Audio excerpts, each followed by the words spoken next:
Areas. Okay, well, I think we'll go ahead and get going. Our first speaker is a very, very dear friend of mine and a dear friend to the Southern residents, Amy Trainer.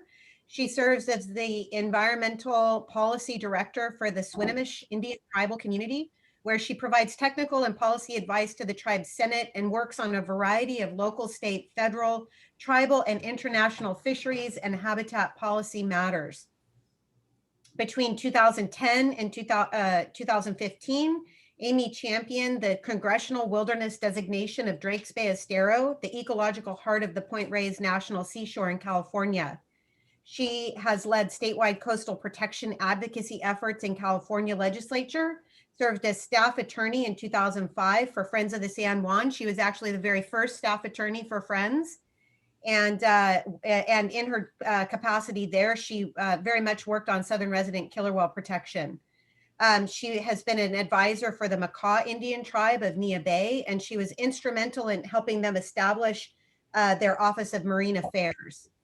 She works as an appointed member of the Skagit Environmental Endowment Commission, a Canadian and US governing body for the headwaters of the Skagit River in British Columbia, and an affiliate member of the Skagit Climate Science Consortium. So thank you so much for joining us, Amy. She's going to give our tribal land acknowledgement and then talk about a number of issues related to this region and tribes. Good morning. Well, thank you, Giles, and thank you, Cindy and Susan, for the invitation to join this really incredible group this morning. It's a real honor to be here with you. I've known, because of my thankful, blessed friendship with Giles for all these years, I've known about CAF, but I haven't had the opportunity to join. So I'm really happy to be here this morning. Thank you again. So if I can, and being able to offer the tribal land acknowledgement also is a real honor. I myself am not a tribal member, but having worked for a couple of Native American tribes now, and when I was actually in college back in Kansas, worked with Haskell Indian Nations University, which has about 170 tribes. I feel like it's important to sort of set this stage. And so I am grateful that you all are including a tribal land acknowledgement. It really is a sort of an expression of gratitude and honor for the historic and ongoing sort of self-determination of tribal nations. They have been and continue to be the stewards of our natural resources, our lands, our waters. And so, and of course of salmon and all of the wonderful animals like the killer whales who are dependent on them. So I think, you know, tribal land acknowledgement can be different depending on where you are, but I just put together a really simple one for today, which is this. We acknowledge the ancestral homelands of the Coast Salish peoples that have called these lands and waters their homes since time immemorial. We recognize and will work to uphold tribal sovereignty in all actions we take, and will work to honor this place in the Pacific Northwest for the deep spiritual, cultural, and personal significance it holds for the Coast Salish peoples. So there you have it. So I am mostly here today to talk about my work with the Swinomish Tribe. I've been with them just over 3 years now. I thought I would just sort of set the context. So the Swinomish Tribe is one of 3 treaty tribes with their reservation on the Skagit River. You may or may not know that the Skagit is the largest river flowing into Puget Sound. It has over half of the wild Chinook in Puget Sound. It is in fact the only river on the West Coast that still has all 6 wild salmon populations still spawning in its waters. So we, the Swinomish and the other treaty tribes, we are managing the Skagit for wild population recovery. We do not have, we have a very small hatchery, which is mostly for a test fishery, but otherwise the populations, we're managing them to be wild. So one of the amazing things about Swinomish is that we are part of a tribal consortium with the Swinomish Tribe, the Skagit River System Cooperative, or SRSC for short.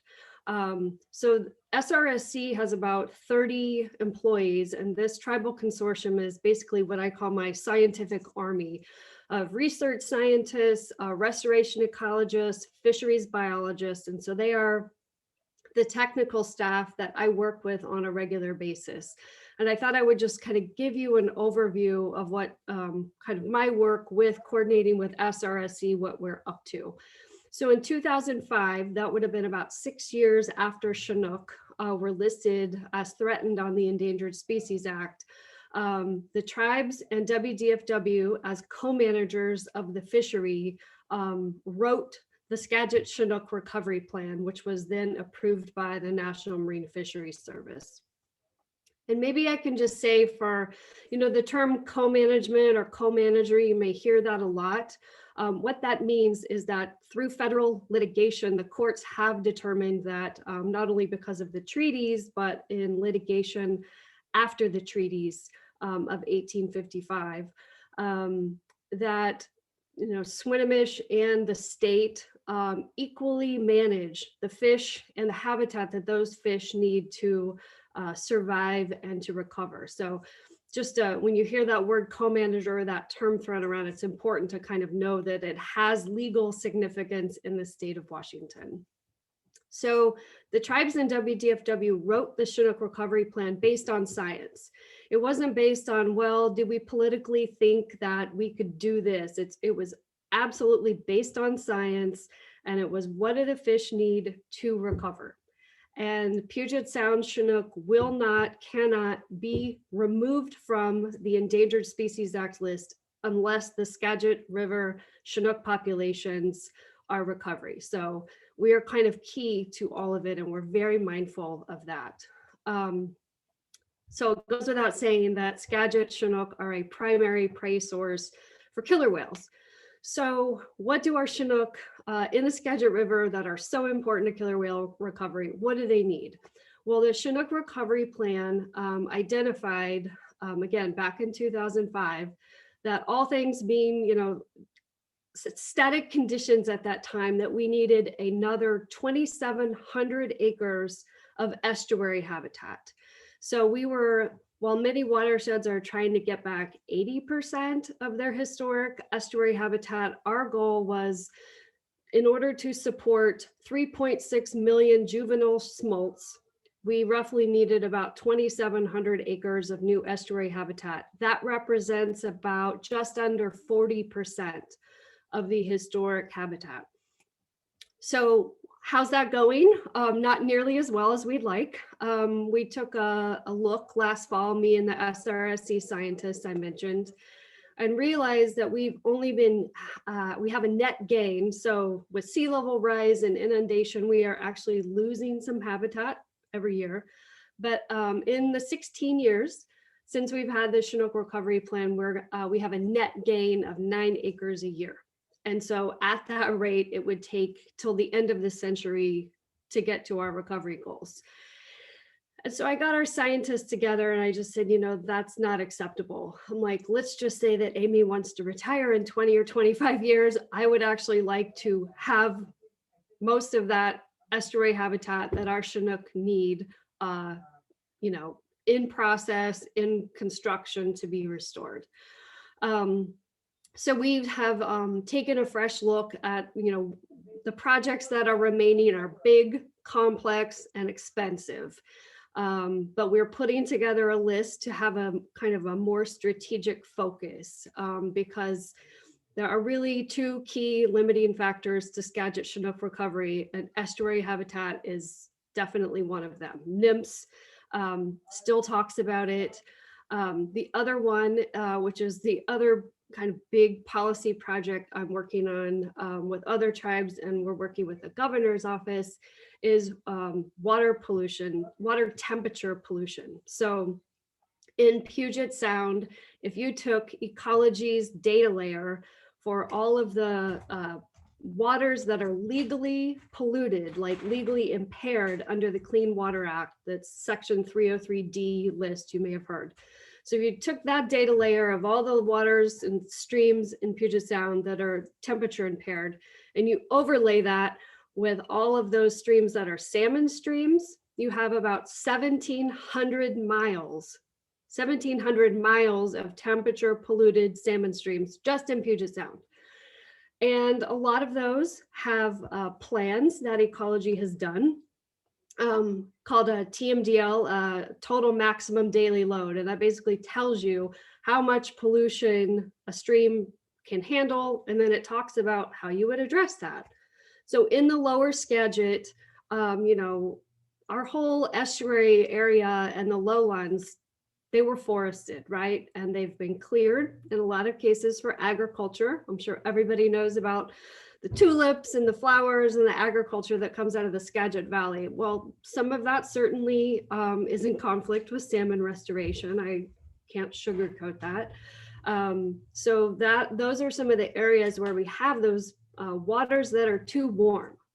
So NOAA did a biological opinion back in 2009 and said, these are the temperature standards, and the state has those temperature standards, but they're not enforced. And the state, as it turns out, can take action on a parcel by parcel basis. But when you have 1,700 miles of temperature polluted salmon streams, like there's no way, it would take like 1,000 years, right? Like it's just not going to happen. So one of the things I'm working on, again, with other staff from other tribes and with the governor's office and all of our state agencies, we're doing this as sort of a co-manager project, is to say, what are existing authorities in state law that we have to better address not only protecting riparian habitat, but restoring it? And then what new authorities does the state need? That also includes the regulatory piece. And it includes, the incentive piece as well. So we're kind of looking at both of those pieces together. This is going to be kind of a Herculean lift. If anybody's ever dealt with the state legislature, when you're talking about new regulations, that is not something that's very welcomed in the state of Washington. So I'm guessing this summer, probably through Giles, if that is okay, we're going to be daylighting some of these policy proposals and sharing them to talk with all of the stakeholders, because we're going to need everybody's support. But again, these will be kind of policy proposals that are not fully baked, but that these are kind of what the state and tribal families have determined are necessary to address this other big limiting factor to Chinook recovery, which is the hundreds and hundreds of miles of temperature polluted salmon streams. And there actually is a magic bullet to that. It's called planting trees. I know, by the way, we have a climate crisis going on. So not only would those native trees, help restore all kinds of habitat functions, cool the microclimate, provide the shade, provide the cold water refugia our salmon need, they could also sequester carbon. So easy solution or simple solution, but not easy to really get there. So those are the kind of two big pieces that I'm working on. And I'm going to stop there and then maybe open it up to questions if that works for Giles. Thank you.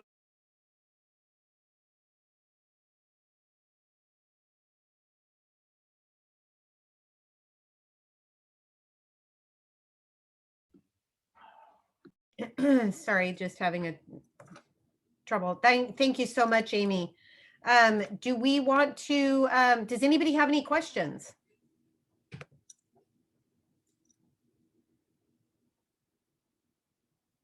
So Amy, are you, so what I think what you were saying is as these opportunities for people to get involved become more obvious, then you'll let me know and I can share it with this list of people. That's fantastic.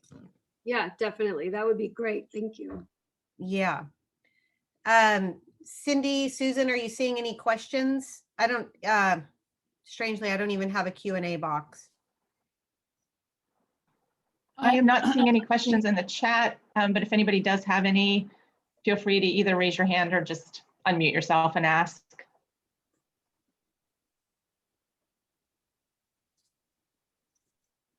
I've got a question.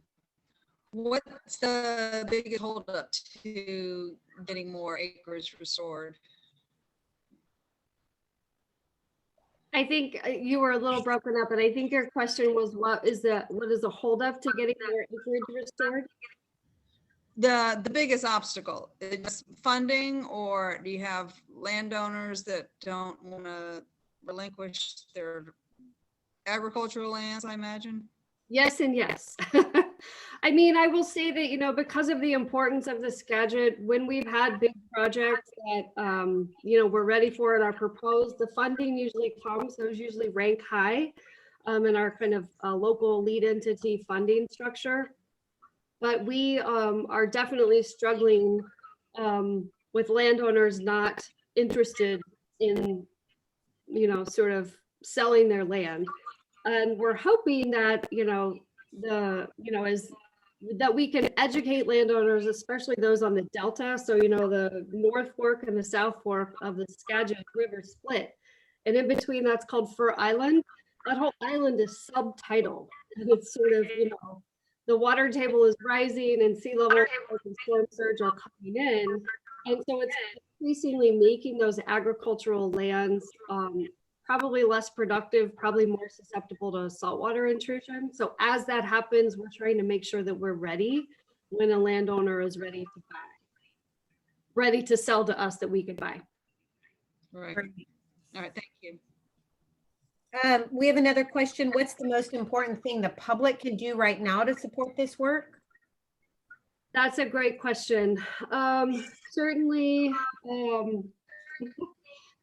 you know, right now, writing to the governor as the budget is finalized and writing to this new administration saying, you know, historically, Puget Sound salmon recovery has gotten about 10% of what everybody has said was needed.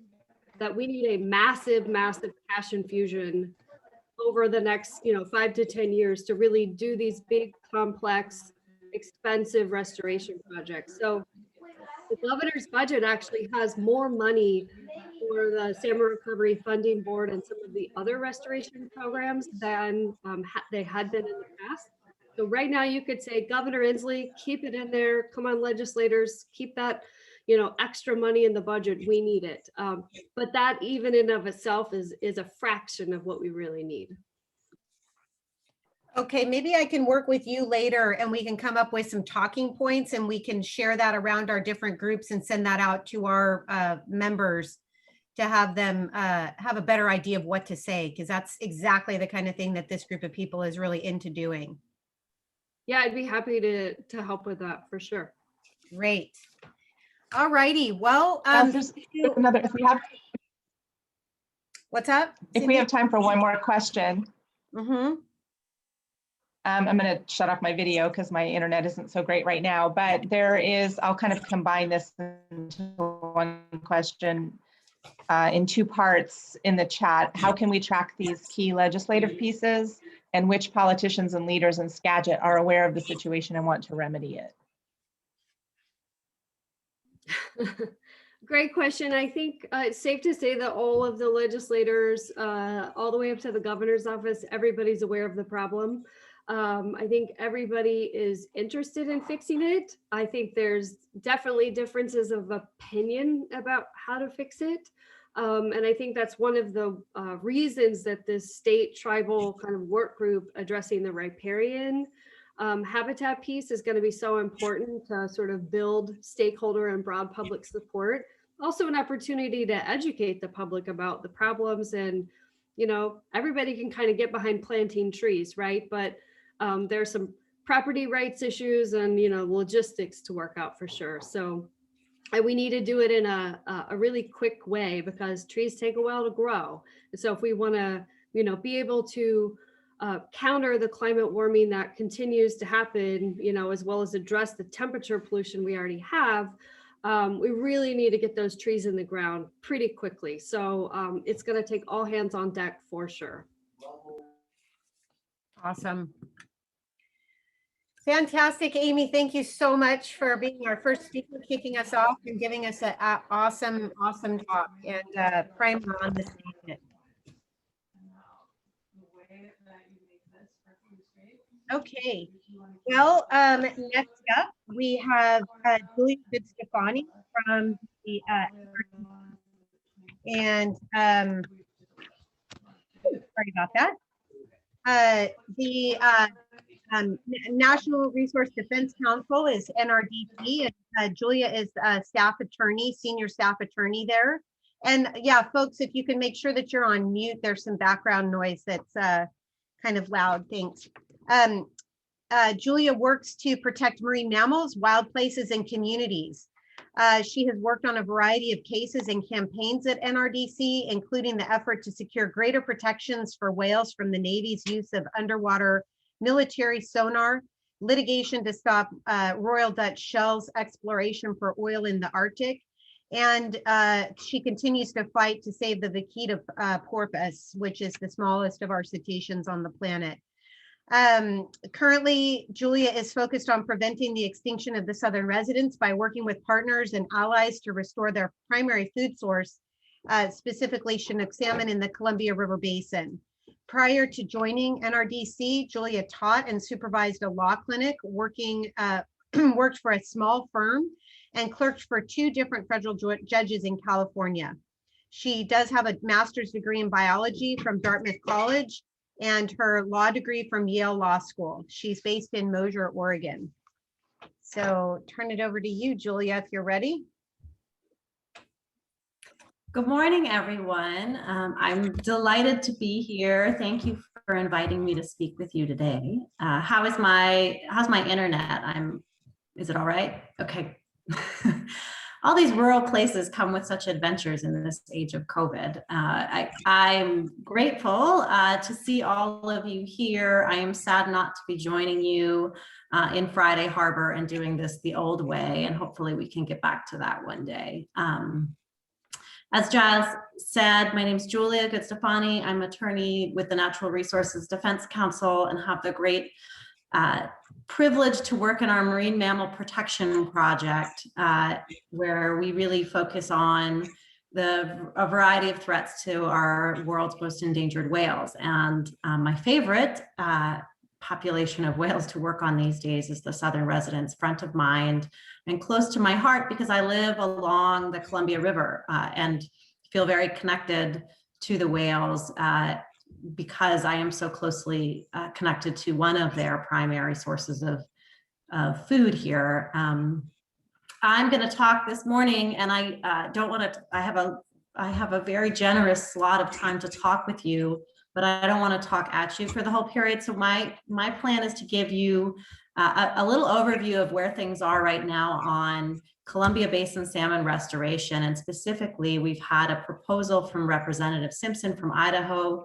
which I'm going to guess that most of you have heard of, but I'll give you some background and details about a proposal to breach the lower Snake River dams, and working now on what I think we've all understood for a long time is really a political fight more than a scientific fight or a legal fight about what's right for the species at risk here.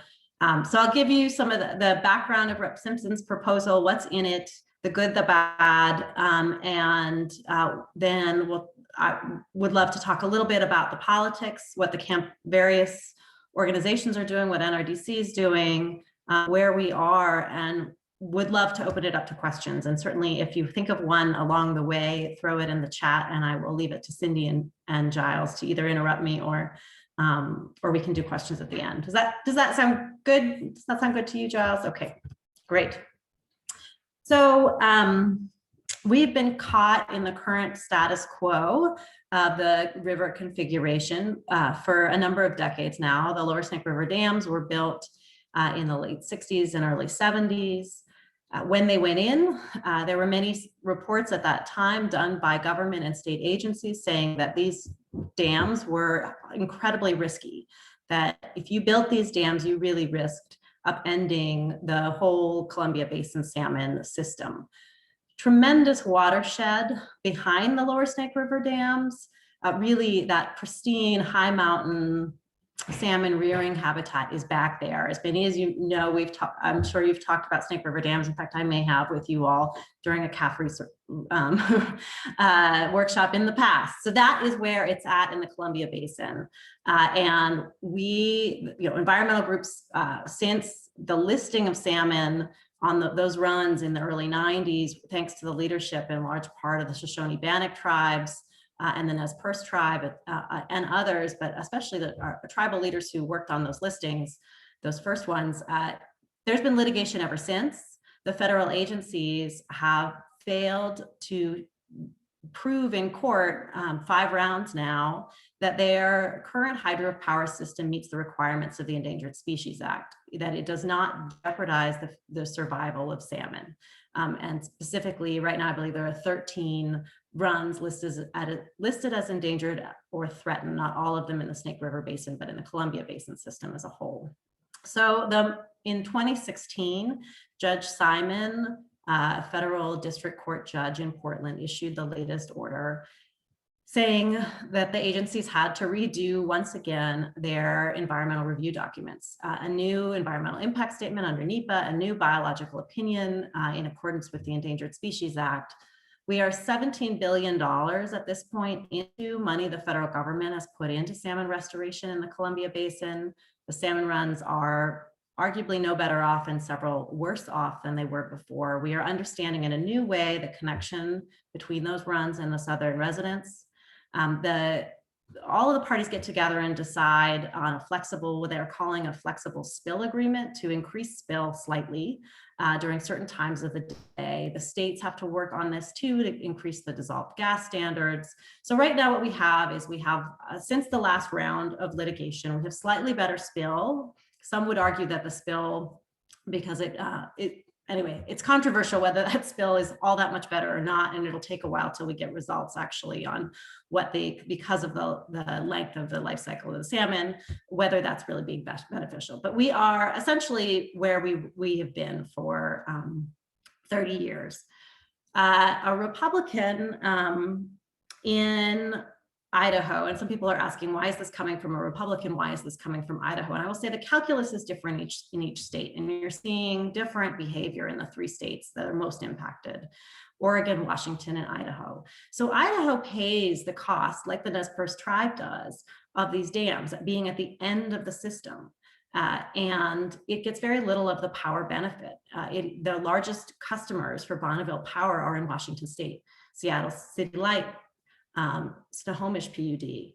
The amount of Bonneville power generated from these hydropower projects that actually makes it to Idaho is fairly small. So Representative Simpson, 2 years ago, I attended the Andrews Center conference at which he spoke. And at that time, he told a story about having watched a salmon complete its life cycle, deposit its red, and perish, sort of fighting with its last breath to start the next generation, and how moved he was by this magnificent creature that had traveled 6,000 plus feet in elevation, almost 1,000 miles inland in order to complete its life cycle, and dedicated himself at that moment to bringing salmon back to Idaho. I wouldn't say Rep. Simpson was particularly motivated by orcas, or is at this moment in time, although I think the orca conversation, the politics that have really moved the politics in Washington State, and we'll get to that. But Rep. Simpson is, I would say, motivated truly. And people have asked me, what is his, this Republican, what is he really after here? Is this just for money? Or I earnestly believe that this is really driven by a desire for the ecosystem, a desire to get salmon back to Idaho, an understanding of how culturally significant it is for the hunting, fishing, just the entire sort of culture of Idaho. So Rep. Simpson starts working behind closed doors, but not really behind closed doors, because he's invited a lot of people into the conversation. And he will tell you he's held over 300 meetings. I, before COVID, flew to DC, had a meeting with his staff, saw what was being called sort of the war room. He had an entire room dedicated to different elements of, if you take out the Snake River dams, who's impacted, how much are they impacted, what does it cost? So there was a section on shipping and barging. There was a section on the city of Lewiston. There was thoughts about the power system and how much energy do these dams create, and where, and what would we need to replace them. who's going to manage fish recovery? How will this all work? Early this year in February, well, there were a number of events that made it very uncertain whether Simpson was going to go any further. He was sort of toiling away in this room in Washington, D.C. What were we going to see or hear? Now, meanwhile, President Trump expedited the environmental impact statement and the BIOP on the Columbia Basin system, so they would be completed before his term. They were actually supposed to be completed by the end of 2021. The federal agency said they absolutely couldn't complete them before 2021, and Trump issued a mandate that his agencies complete them within his term. I mean, that just shows you the politics here and how cooked everything kind of was. That has gone back to court.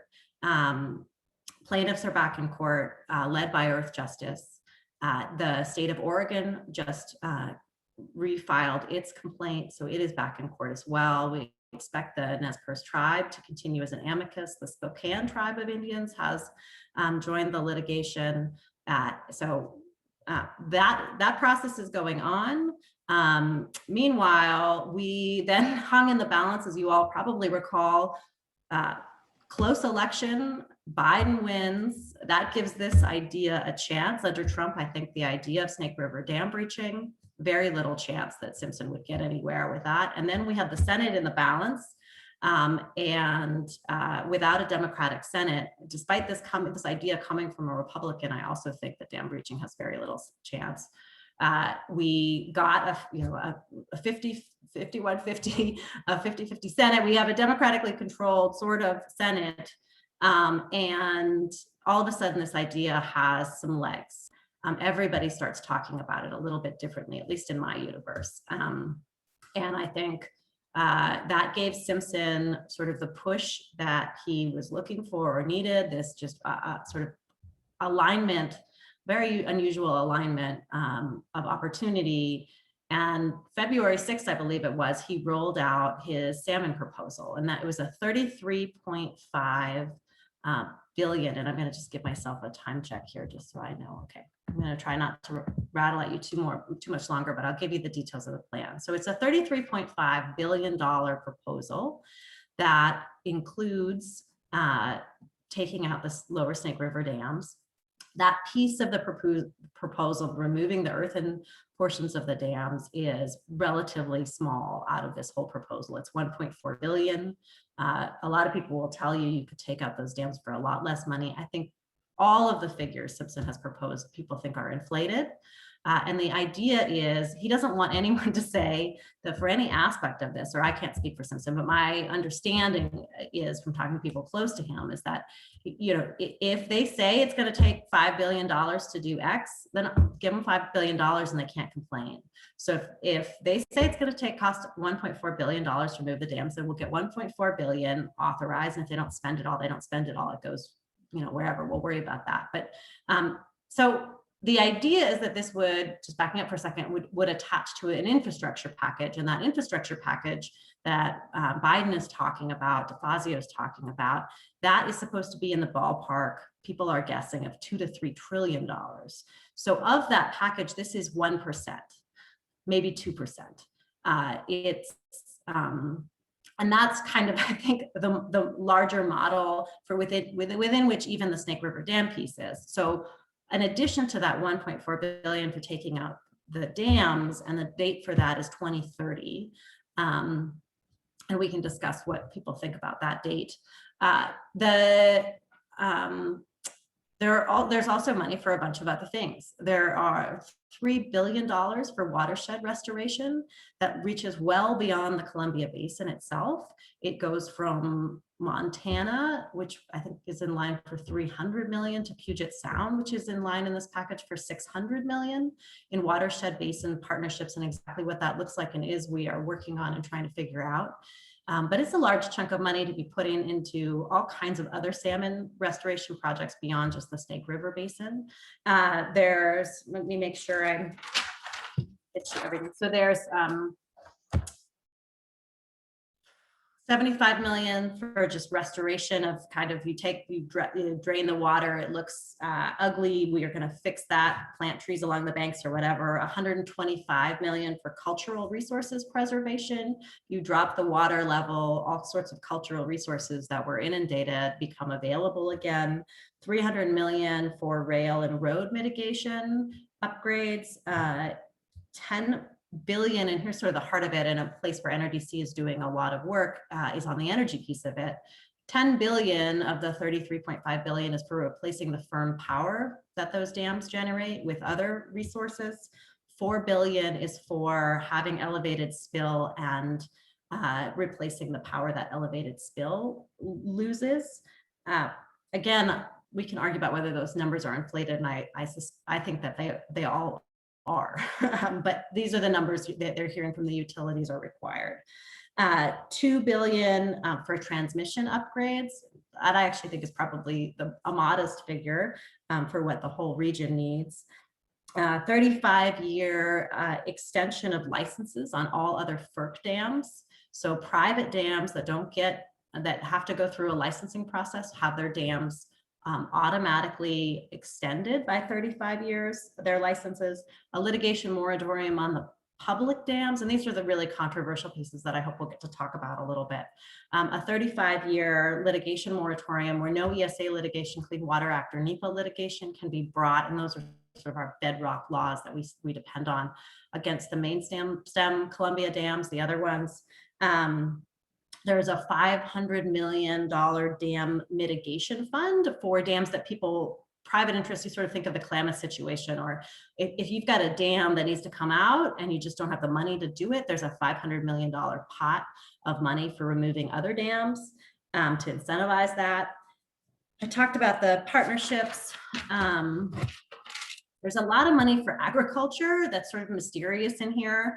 And it really comes from Simpson being in Idaho. And there's a really big problem with a lot of the large animal farms there and nutrition pollution into watersheds and water quality.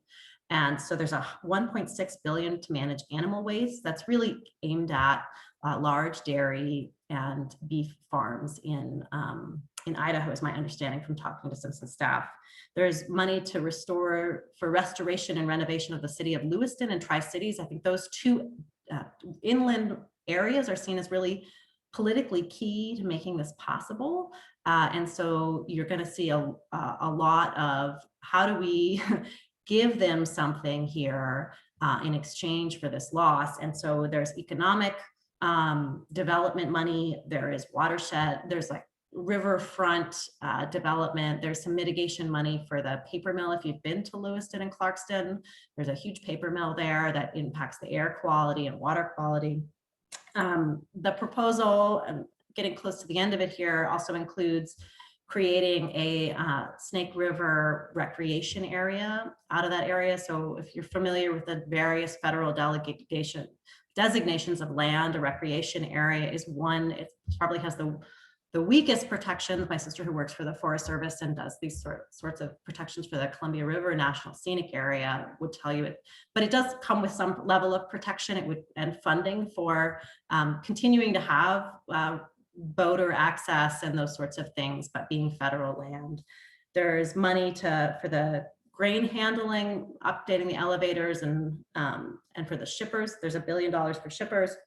And lastly, there's some policy pieces of this. So it's not just money, but it's also reorganizing Bonneville and the Northwest Power Council, and instead taking fish management responsibility away from the Power Council, making it a Power Council, not a Fish and Power Council, and also from Bonneville, so that Bonneville is doing the power piece, and then creating a new agency, essentially, that would be staffed by state and tribes, 50-50 between tribes and state representatives, that would oversee a certain pot of money. It would cap fish and wildlife mitigation costs for Bonneville. So it's a certain amount. It's a much higher, I believe it's about double what they pay right now.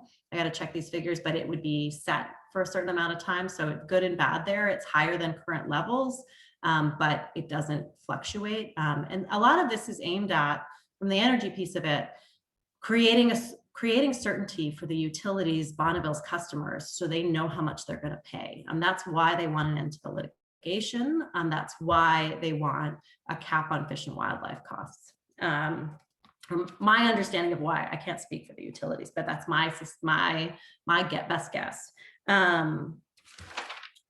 So then just a couple minutes on the politics, and then let's open it up for discussion. So since Simpson has rolled it out, there has been a variety of interest and support, and also some interesting opposition. And you know, I would say there's a very large body of conservation organizations and people who've spent their lives advocating for Lower Snake River dam removal that are very encouraged to see this conversation happening in Congress. There are others for whom this touches very closely to their way of life and upends possibly, you know, whether they're a shipper, a barger, an irrigator, a longstanding generational understanding of the river, and also a very entrenched culturally fight. This has been a fight in our region for many decades, and I think it just is very difficult to shift people's mindsets sometimes when they've grown up in something with a certain position. And then there are conservation orgs who have recently submitted a letter that are very concerned, and rightly so, about the language and about the moratorium, the litigation moratorium and the FERC license extensions, and the suggestion that we may be sacrificing one river for another, and how do we sort of balance that out, and how do we avoid doing that? So with all that, and I'll say I also speak to the utilities, and I think the interest there is varied.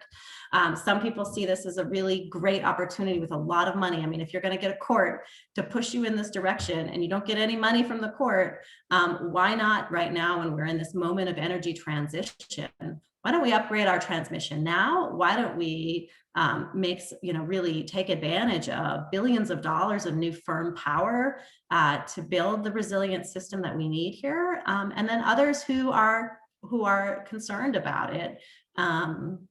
But I think that there's some very constructive behind the scenes conversations happening. We have not seen a lot of public support from the other congressionals, and that really is where we need help. I'm happy to share the private conversations I'm having with those offices. I think they are interested, they're paying attention, they are researching it, they are on the fence.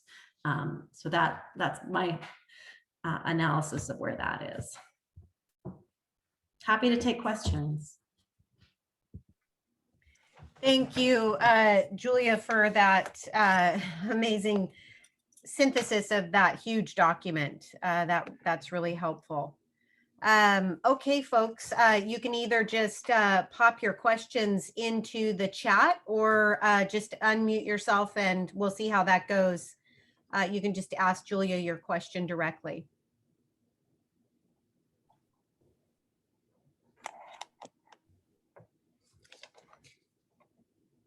So somebody's saying this person lives in Florida. Should she send her representatives a letter of support for this bill? Absolutely. You know, you don't know who's on the same committee with who, and you can work to try to figure that out. But people talk. They're in DC together. I'd say absolutely. Yeah, I totally agree.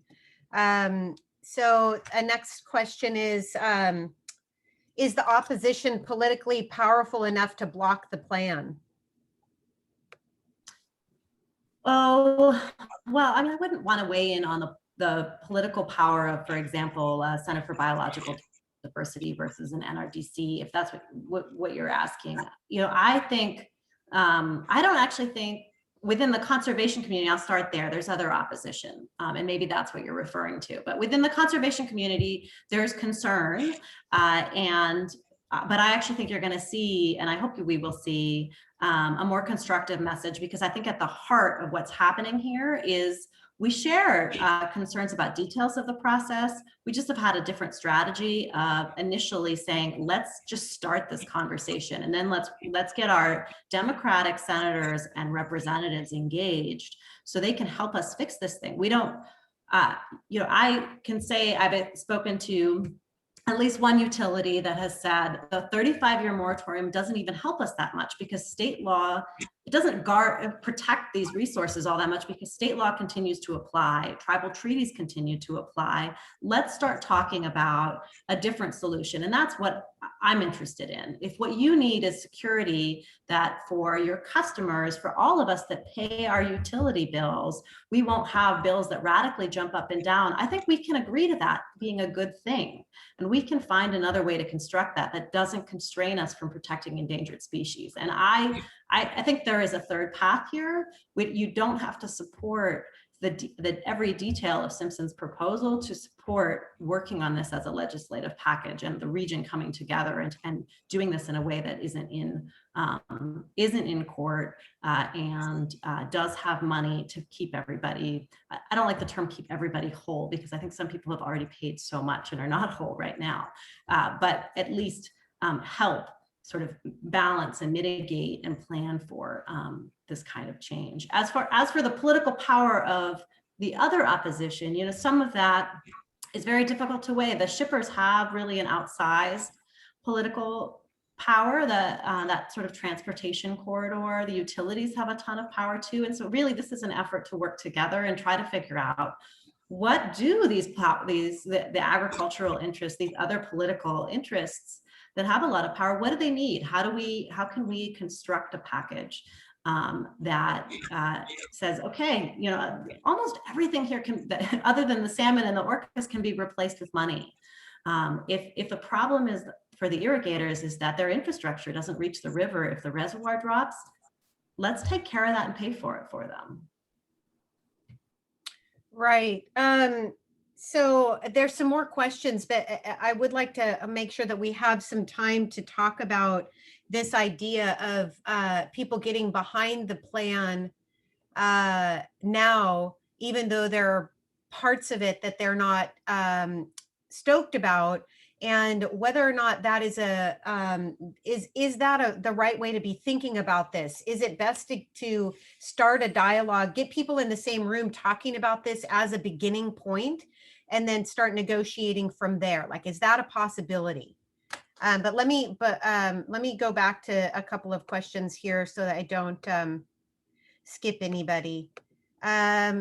Is there any way to fast forward the process so that we're not needing to wait till 2030 for dam removal to begin, or for the dam? I think again, this creative, smart minds working on this together.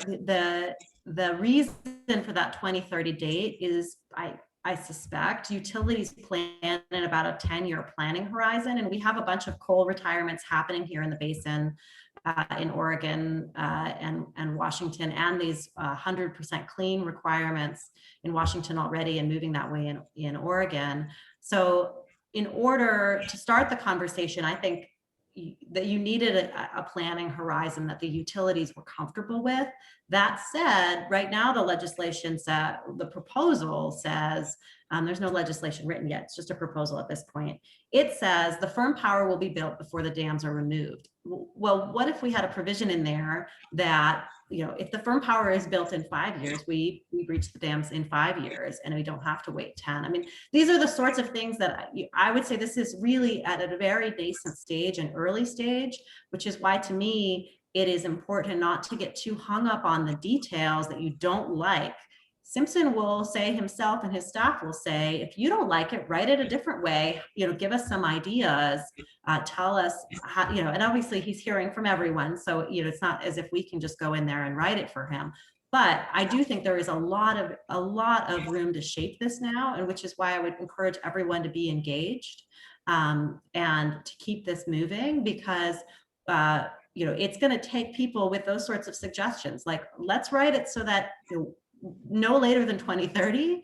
But if the firm power is completed and we can shut off the dams before that, let's do it. There's also, that in that interim period, there are other things on the spill side we could do. We don't spill at maximum spill right now, like I was saying. We could be spilling at maximum spill until 2030. So there are pieces of it that we could move, or until that timeline. And I realize, 10 years out even feels very far when you are talking about species that are so close to the brink and under such duress at the current moment.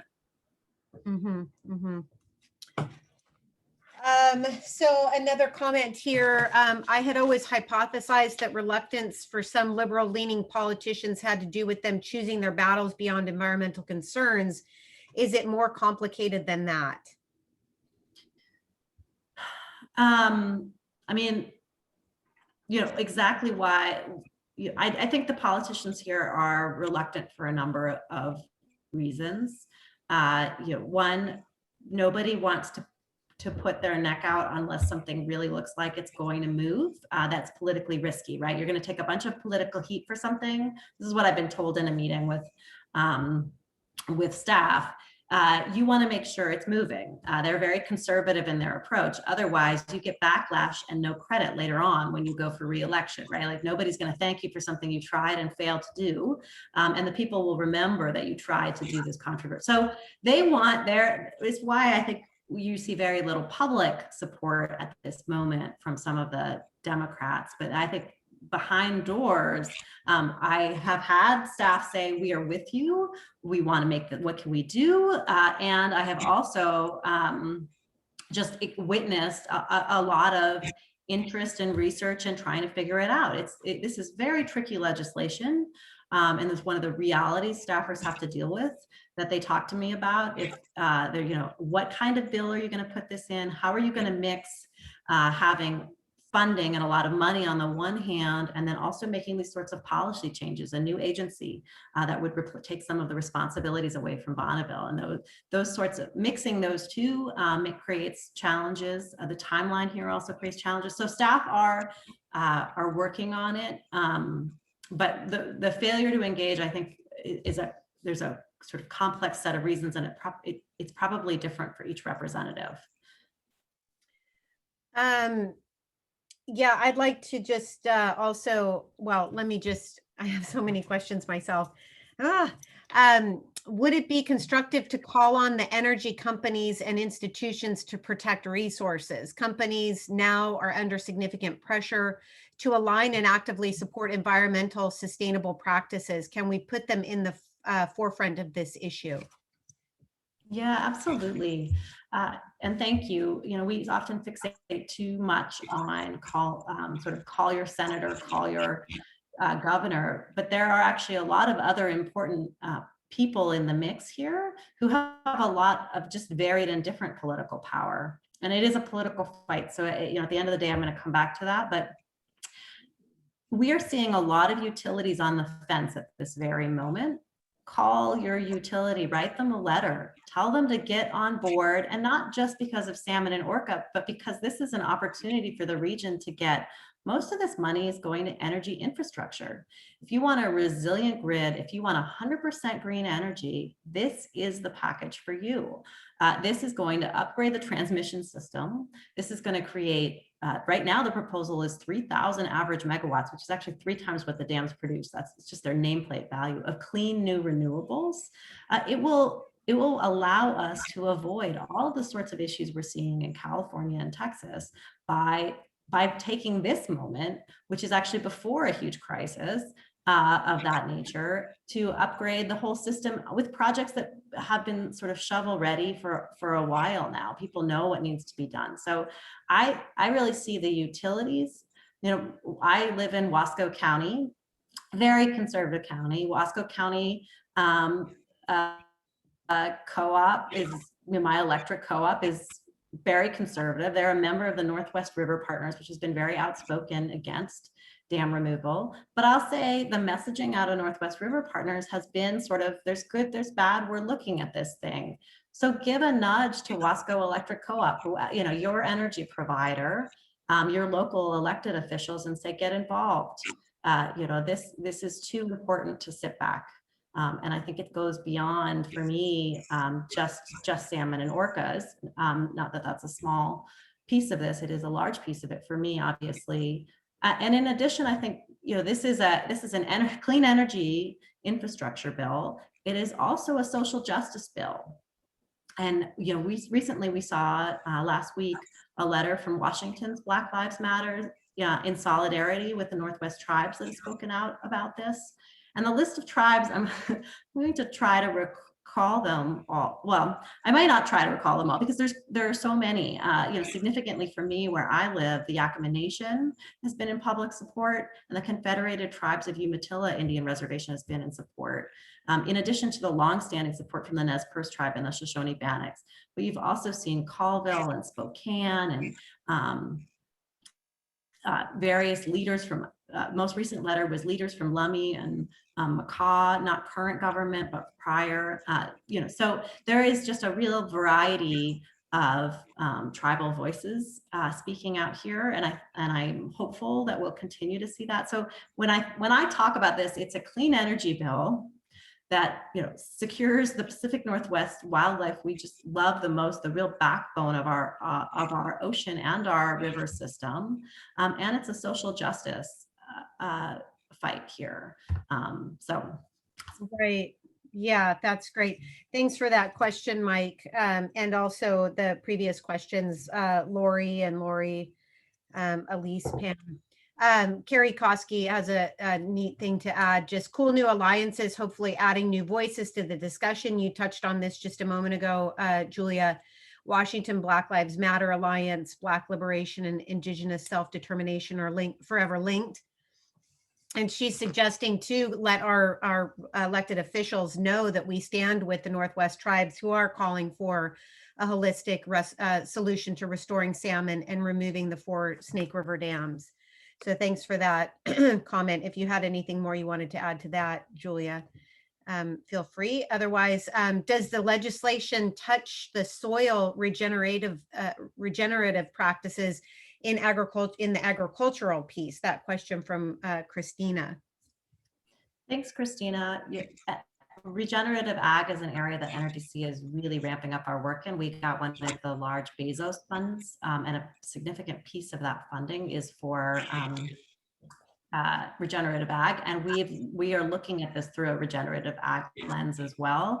There's $3 billion, which in any other conversation would just sound like a tremendous amount of money. But since this package is so large and there's so many other big things, but there are $3 billion here for watershed partnerships. And we certainly hope that that language and are working on crafting that language in a way includes funding for regenerative ag practices. There aren't a lot of details about what that's going to look like and how, but that is certainly an area where you can weigh in with your elected officials. If you have ideas, send them to any organization you're a member of that's working on this, or send it directly to your Congress representative. Awesome. So from Dave Bain, is there any discussion of alternative recovery actions to help get the whales to 2030 if removal is delayed that long? Sort of a little out of the ballpark, David. I appreciate the question of what I was prepared to speak about today, but I will say, it has to be, right? We are, I obviously, as an organization, NRDC works on a lot of other pieces of this. We are currently doing some investigation into toxin stuff in Puget Sound and what we can do there. I can tell you there's an attorney working on that. We're also looking very closely at the last round of permits to the Navy's training and testing and underwater noise. And my colleague, Michael Jasny, has always worked on shipping noise. So there are other threats to the southern residents that we are also working on. And then there are lots of other prey, as other speakers today are talking about projects to increase prey. I mean, this is one major source of food for the southern residents, but it is just one of many, and they all matter at this point. And David, you know this better than I do. So if Giles or someone else wants to respond, we absolutely have to. I mean, every day, think about how do we get more food throughout the year to these whales. Yeah, I think we'll couch that maybe towards the end. We can loop back around to that sort of discussion. So let's see, we had Steve Smith, I think was kind of along those same lines. Thanks for your question, Steve. We can loop back to that a little later. Is from Heather Nicholson, is Simpson really expecting to get all of this funded under the infrastructure bill this year? Is that even possible? Well, that's a live discussion. There are different sort of predictions of when that bill is going to move and how quickly. They just obviously did this huge Recovery Act bill. So getting the next bill off the ground, probably going to take a little while, but if we're talking about July, it's a very different calculus than if we're talking about September. And I would just say we have to keep working on it and hope that we can get it in there and get it in there in good shape that we are all proud of and in time. So I am continuing to operate, believing it is still possible. The door is not shut on that possibility.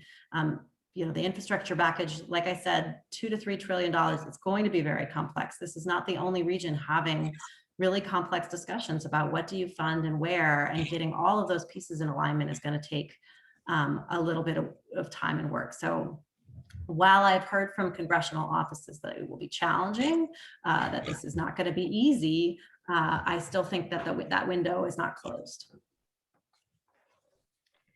Fantastic. So I'm presuming NRDC has a portion of your website dedicated to this issue. Is that a good place for people to go to find talking points to reach out to their representatives with, or is that something that we can work together and kind of create? My vision for the whole CAF workshop today is to have something to send out to people afterwards from all of the different talks and kind of the calls to action that people can do surrounding each of the different issues that you folks are talking about today on CAF. Is that something I can work with you on for this piece? Yeah, I wrote a blog early on laying out our position on the Simpson bill. I also, there are many resources out there, and I can send you a list of them and work with others on this call and recognize that many folks work on this as well. And would just encourage you all to get engaged, to recognize that this is in an early stage. There's legislation's not written yet. There are pieces of this that are very promising and exciting. There are pieces of this that are, that we can't agree to, that need to work on. And so getting everybody working together on it and making it the best it can be, this is really a very unique moment of opportunity here. We've wanted to see the lower Snake River dams removed for a long time. It is now on the table being talked about in Congress with real money possibilities, really senior leadership in Congress here in the Pacific Northwest. I think it's an amazing opportunity, and the Orca piece of it, I will say, has also not been front of press, and I think that should change. This is a tremendous opportunity for the Southern residents, and we need more voices talking about the connection here between this proposal and the plight of the Southern resident Orcas, because I think that piece of the story has, because it started in Idaho, it just has sort of been forgotten, but it is a huge piece of the story and absolutely needs more people talking about it. Yeah, great point. Thank you so much. All righty. Well, thank you so much for taking some of your holiday to come and talk to us. Thank you. Yay. Yeah. And thank you, as always, for your contributions to CAF. You've been a regular contributor and speaker with us over the years, 8 years. I can't believe it's been 8 years, but thank you again for continuing to engage with us up here. We very much appreciate your contributions to this workshop. It's a terrific group, and thank you all for all the work you're doing. Well, thank you. All righty. Well, and any questions that don't get asked in the chats throughout the rest of the day, we'll kind of keep track of those and shoot them to you for answering if you can, if you're able to via email, and we can share that with the participants. Thank you. All righty. Well, moving on to our own Cindy Hansen, Orca Network. She did not send me her bio, but I think most of us know Cindy. She's worked in this region and for these whales, as well as whales around the world, gray whales in Mexico and gray whales here. If you'd like to add anything to that, Cindy, I mean, I don't know where any of us would be without Cindy Hansen, because she really keeps all of us on our toes with her energy and input to the natural world. So thank you. I'm thrilled to yeah, know you and call you my friend. So take it away on the Chehalis. You're muted.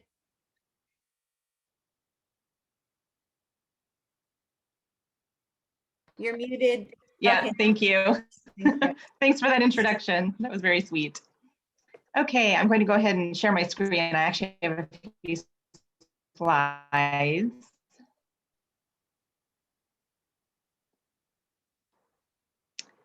All right.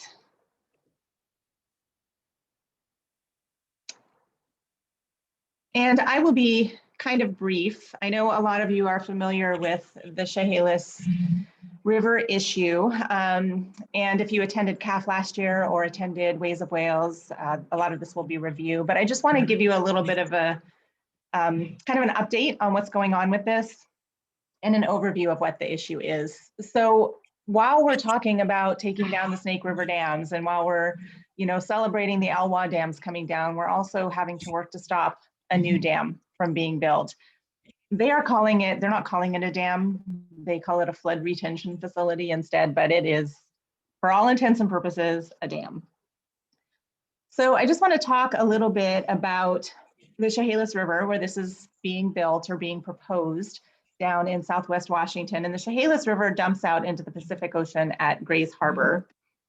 The Chehalis is actually one of the last free-flowing rivers on the West Coast, meaning it is not dammed yet. It's one of the biggest producers of wild salmon. So there are some hatchery salmon, but there's still a lot of wild salmon in the Chehalis River, which is pretty amazing.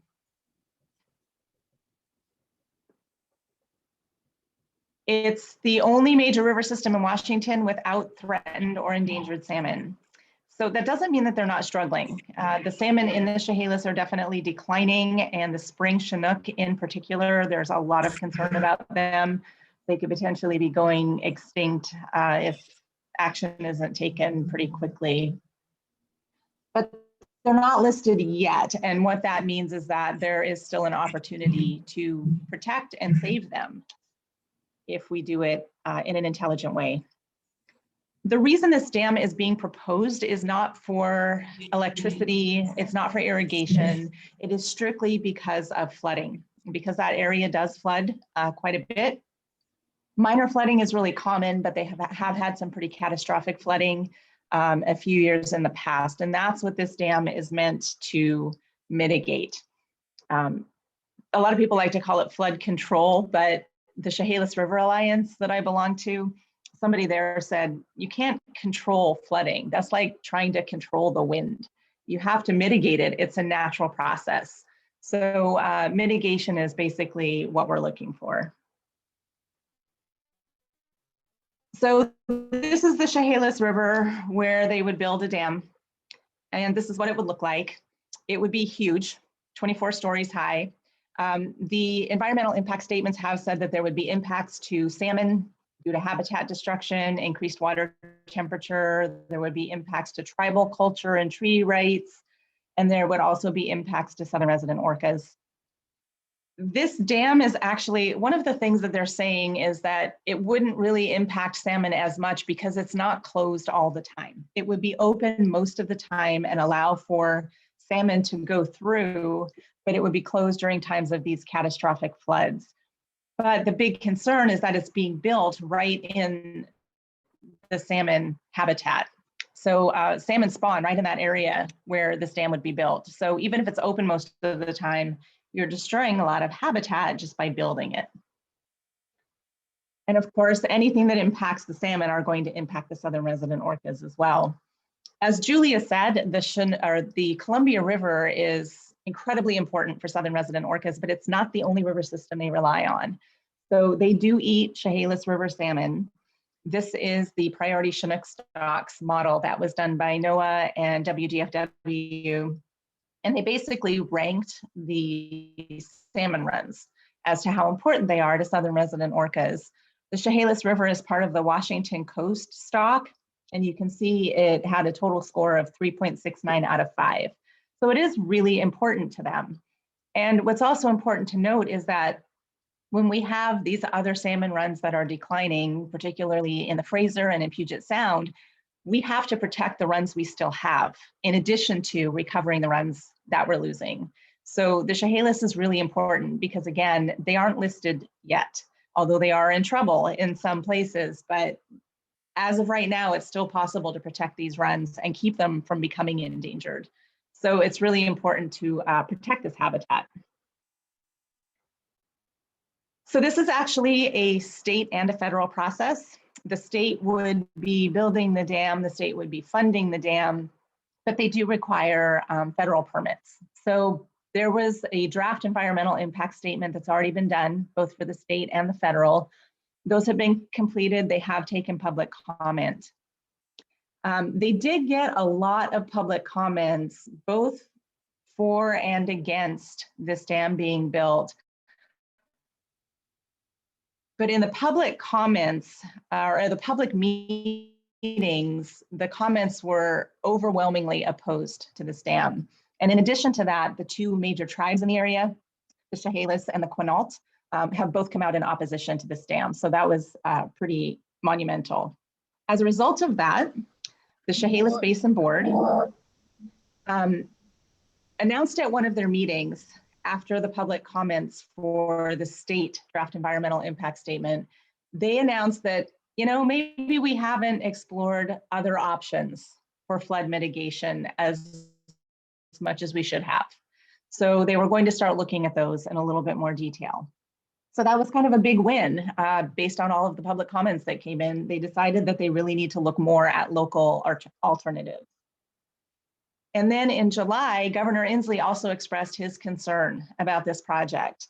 And he directed the Chehalis Basin Board and the Department of Ecology and Fish and Wildlife to pause the environmental impact statement or process for the rest of the year and start working with the tribes to develop some local actions alternatives that do not involve a dam. So these were both pretty huge. That process is going on right now. The Chehalis Basin Board is working on these other non-dam alternatives. Originally, they were going to have them done in March, which obviously isn't happening because we're at the end of March. But they just announced recently that those recommendations will be completed in June, sometime before the end of June. So that's what we're waiting for, is to figure out what they are going to recommend. Is it going to be a dam? Is it going to be the non-dam alternatives? Is it going to be some combination? They will then turn those over to Governor Inslee. What we have heard is that there is no funding in the budget, state budget right now for a project like this.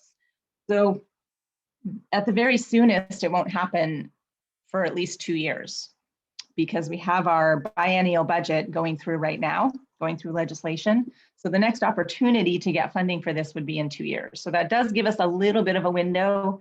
If a dam is approved, we can still contact our legislators and ask them not to approve the funding for it. But before then, we can also reach out to Governor Inslee and talk to him about this issue and how we want him to accept the local actions instead of a dam. The great thing about local actions is that they can begin immediately. Again, a dam is going to be years before they even begin. The dam actually would only protect a very small percentage of people in the Chehalis Basin. It would mostly just be those along the I-5 corridor, including the businesses that are there. All of the other people who live in the Chehalis Basin would not benefit from this, but local actions would benefit the entire basin. It will also provide local jobs instead of having to contract out of state to build a dam.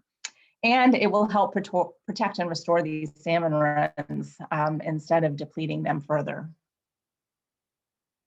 So this is how you can get involved. This is the action item. Be prepared in June to write letters to Governor Inslee. So when those recommendations come out, we want a big push. Contact Governor Inslee, contact the office and let them know that you want them to choose local actions alternatives instead of a dam. As some of you are aware, June happens to be Orca Action Month. And so one of the things that we are going to do is we're going to put on a letter writing workshop sometime in June, probably towards the end of the month, since we don't know when this plan is going to be released. But just kind of keep that in mind. We'll definitely give you some information on when that's going to be. It will be over Zoom. Basically a letter writing workshop to kind of teach you how to pick out the main points to put in advocacy letters. So it will benefit you in any kind of letter that you're going to be writing, but the focus will be on the Chehalis Dam and hopefully generate a lot of interest and a lot of letters to Governor Inslee telling him that you support local actions and mitigation instead of a dam.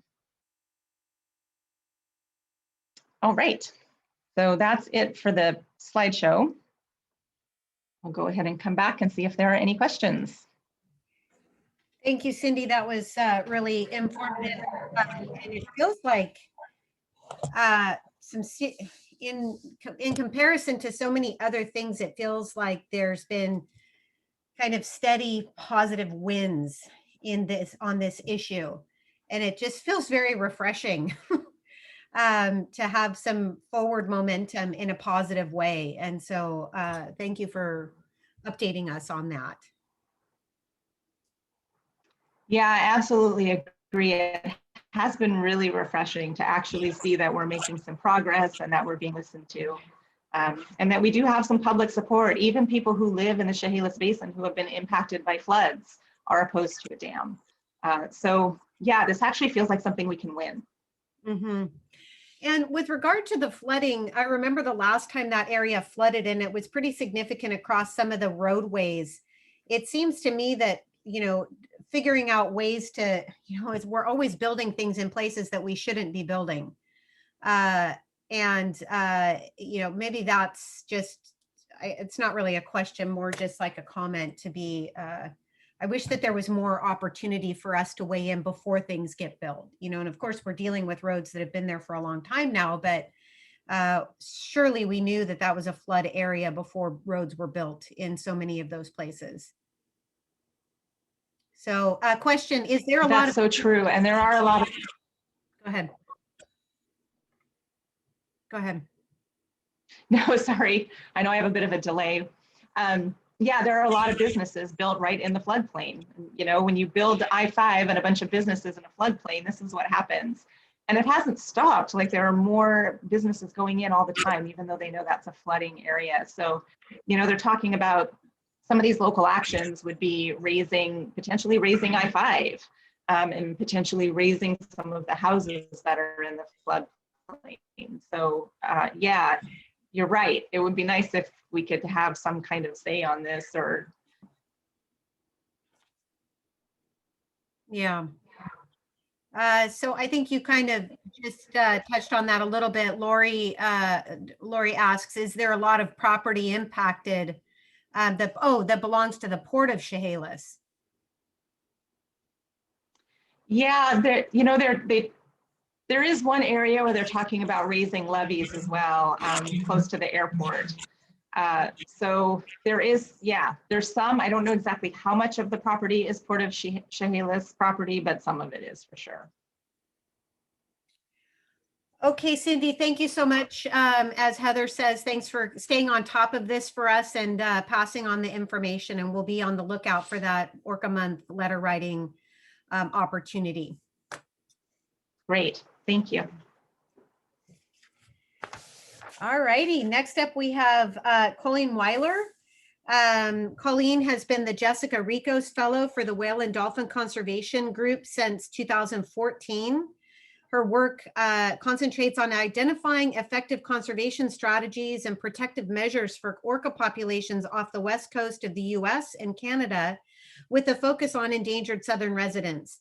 NRDC works globally through campaigns, conservation and field projects, educational outreach, legal advocacy to develop scientifically supported comprehensive ecosystem-based solutions for protection and recovery of orcas. After completing a master's degree in science and marine resource management from Oregon State University, Colleen opted to stay on the West Coast and give up on ever seeing a whale in the Great Lakes of her great state home state of Michigan. And boy, are we so lucky and glad that you have decided to make the West Coast your home, Colleen. Thank you for your continued work and everything that you do. And we're excited to have you here today to talk about a very complicated process called North of Falcon. So thank you very much. Thanks for having me. Hi, everybody. Thanks, Giles. Yeah, I'm Colleen Weiler. I am so sad that my first calf is virtual, but as Julia said, I hope on the next one can join everyone on Friday Harbor, in Friday Harbor, and get back to Salmon Island. I have some slides too, so I'm going to set up my screen share. And while I do that, just again, say thanks to the CAF workshop organizers for getting this great opportunity to share information and connect with everyone going still virtually, and for inviting me to talk about this topic. I admit I was a little bit surprised when Giles reached out to me a few weeks ago, because I still feel like I am so new to this process and to figuring out how salmon management works and how we can participate as whale people. I am not a salmon person. I am not a fisheries biologist. As we heard in my bio, I studied whales. I actually started work on humpbacks and then moved over to orcas when I started working for whale and dolphin conservation.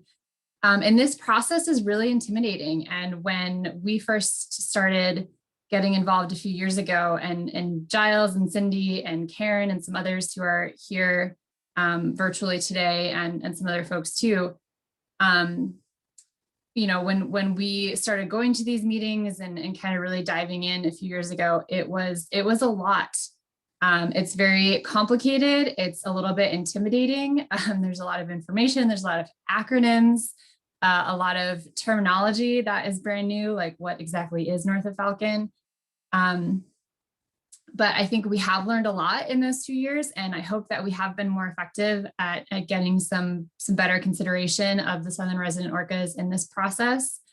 And I will say a shout out to the staff at Washington Department of Fish and Wildlife, because they were actually very welcoming of the orca folks coming to these meetings and encouraged us to speak up and took the time to connect with us and address any questions or concerns that we had, especially on when and where the best times for us to weigh in was. So I'm going to try to synthesize all that information that we've learned in the past few years and really break it down for everybody who might still be really intimidated by this process, because been there and still there. So totally understand that. Okay. So what is North of Falcon? What is this term that we're throwing around? In brief, it is the nickname given to the planning process that happens in Washington state for the annual salmon fishing season in state waters. So that is 3 miles out from shore, is considered state waters, and then federal waters is out to 200 miles, the exclusive economic zone of the US. So Washington Department of Fish and Wildlife manages for state waters and includes all fisheries, commercial, recreational, and tribal. And for Cape Falcon process, that is everything that happens north of Cape Falcon, which is in Oregon, a little bit south of the Columbia River. So all salmon stocks that come back to areas north of Cape Falcon are included in that North of Falcon planning process. So that is Puget Sound salmon, Columbia River, and then obviously all salmon on the Washington coast, including the Chehalis that we just heard from Cindy. And this planning process happens at the same time, which just happens to be right now in the late winter and early spring, with the Pacific Fishery Management Council seasonal planning process, which plans fisheries in federal waters, so out to that 200 nautical mile limit along the West Coast. And that's for all West Coast states, Washington, Oregon, and California. So again, North of Falcon is the process that primarily happens in Washington state. There are similar processes going on at the same time in Oregon and California, with salmon coming back to their rivers. And they go back and forth with the Pacific Fishery Management Council as well to figure out essentially when and where salmon are going to be harvested. And it's generally the Fish and Wildlife departments that are putting together these management options and reviewing the information for their states, and then going back to the PFMC to, again, figure out when and where and how many salmon are going to be taken in a given year. And that back and forth is obviously necessary, because as salmon move around, they're moving between state waters and between federal waters and state waters, and salmon travel. So we need to have this very collaborative process to make sure that too many salmon are not taken in federal waters and not leave any to come back to state waters, or even not leave any to come back to their home rivers to spawn and create the next generation of salmon. So we're going to zoom out a little bit because north of Falcon is part of, again, as I've mentioned, the Pacific Fishery Management Council. There's a lot of there's a lot that goes into salmon management because of how far salmon move. So for the most part, when they leave their home rivers, they are going north or they're going out to sea, and they're going through waters of Canada, they're going through waters of Alaska. They're not staying exactly near where they were born. So it makes it very complicated. You can't just have one state managing the salmon that come back to their rivers because the salmon travel so broadly. And again, we have to make sure that enough are coming back for people, for whales, and to make sure that wild salmon continue to exist. So biggest, broadest level is the Pacific Salmon Treaty and Commission, which is an international treaty and a regulatory body for the cooperative management of salmon between the US and Canada. So as we saw, salmon swim through the waters of both countries all the way up to Alaska. So we need to make sure that one country or one state or one fishery is not taking too many and not leaving enough to come back to other areas. So the Pacific Salmon Commission divides salmon between Alaska, Canada, and the West Coast states, and kind of sets these big, broad times and areas for seasonal fishing quotas and openings. They are supported by 5 specific panels that are geographically oriented. So they have certain areas. There's the Fraser River. The southern panel would cover Washington and Oregon salmon for the Columbia River. So any that actually do swim through Canadian and Alaska waters. And they are in charge of kind of reviewing the impact of fisheries, setting quotas and season openings, when and where, and then tracking the health of those different stocks in those geographic areas, and the impact of fisheries, and reviewing any conservation measures or management of those stocks. And Pacific Salmon Commission meets 3 times a year to decide if salmon stocks are meeting their escapement goals, which basically means are enough salmon coming back to rivers to spawn and to keep those runs alive. And then the next level down, US federal waters, is the Pacific Fishery Management Council, or PFMC, which divvies up that allocation from Pacific Salmon Commission to the West Coast states. Besides Alaska, they're kind of their own thing in that process, in the federal waters off of those 3 states. And they are managing, again, all fisheries that occur in federal waters, commercial, recreational, and tribal. And they are supported by advisory bodies that, provide information and assess, the impact of these fisheries, and basically how many salmon you can take without impacting the stocks too much. For PFMC, because they're managing salmon and salmon return to rivers as far away as Idaho, Idaho does have representatives on the council, in addition to Washington, Oregon, and California.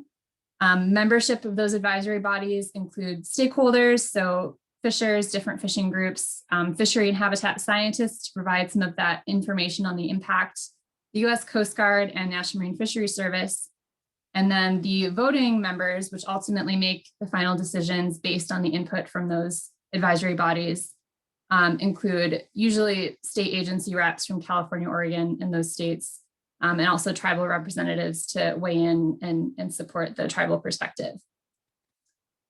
And for salmon specifically on the PFMC, we have the Salmon Advisory Subpanel, which develops the different alternatives for the annual salmon management options. So again, the when and where and how many salmon can be taken in different fisheries.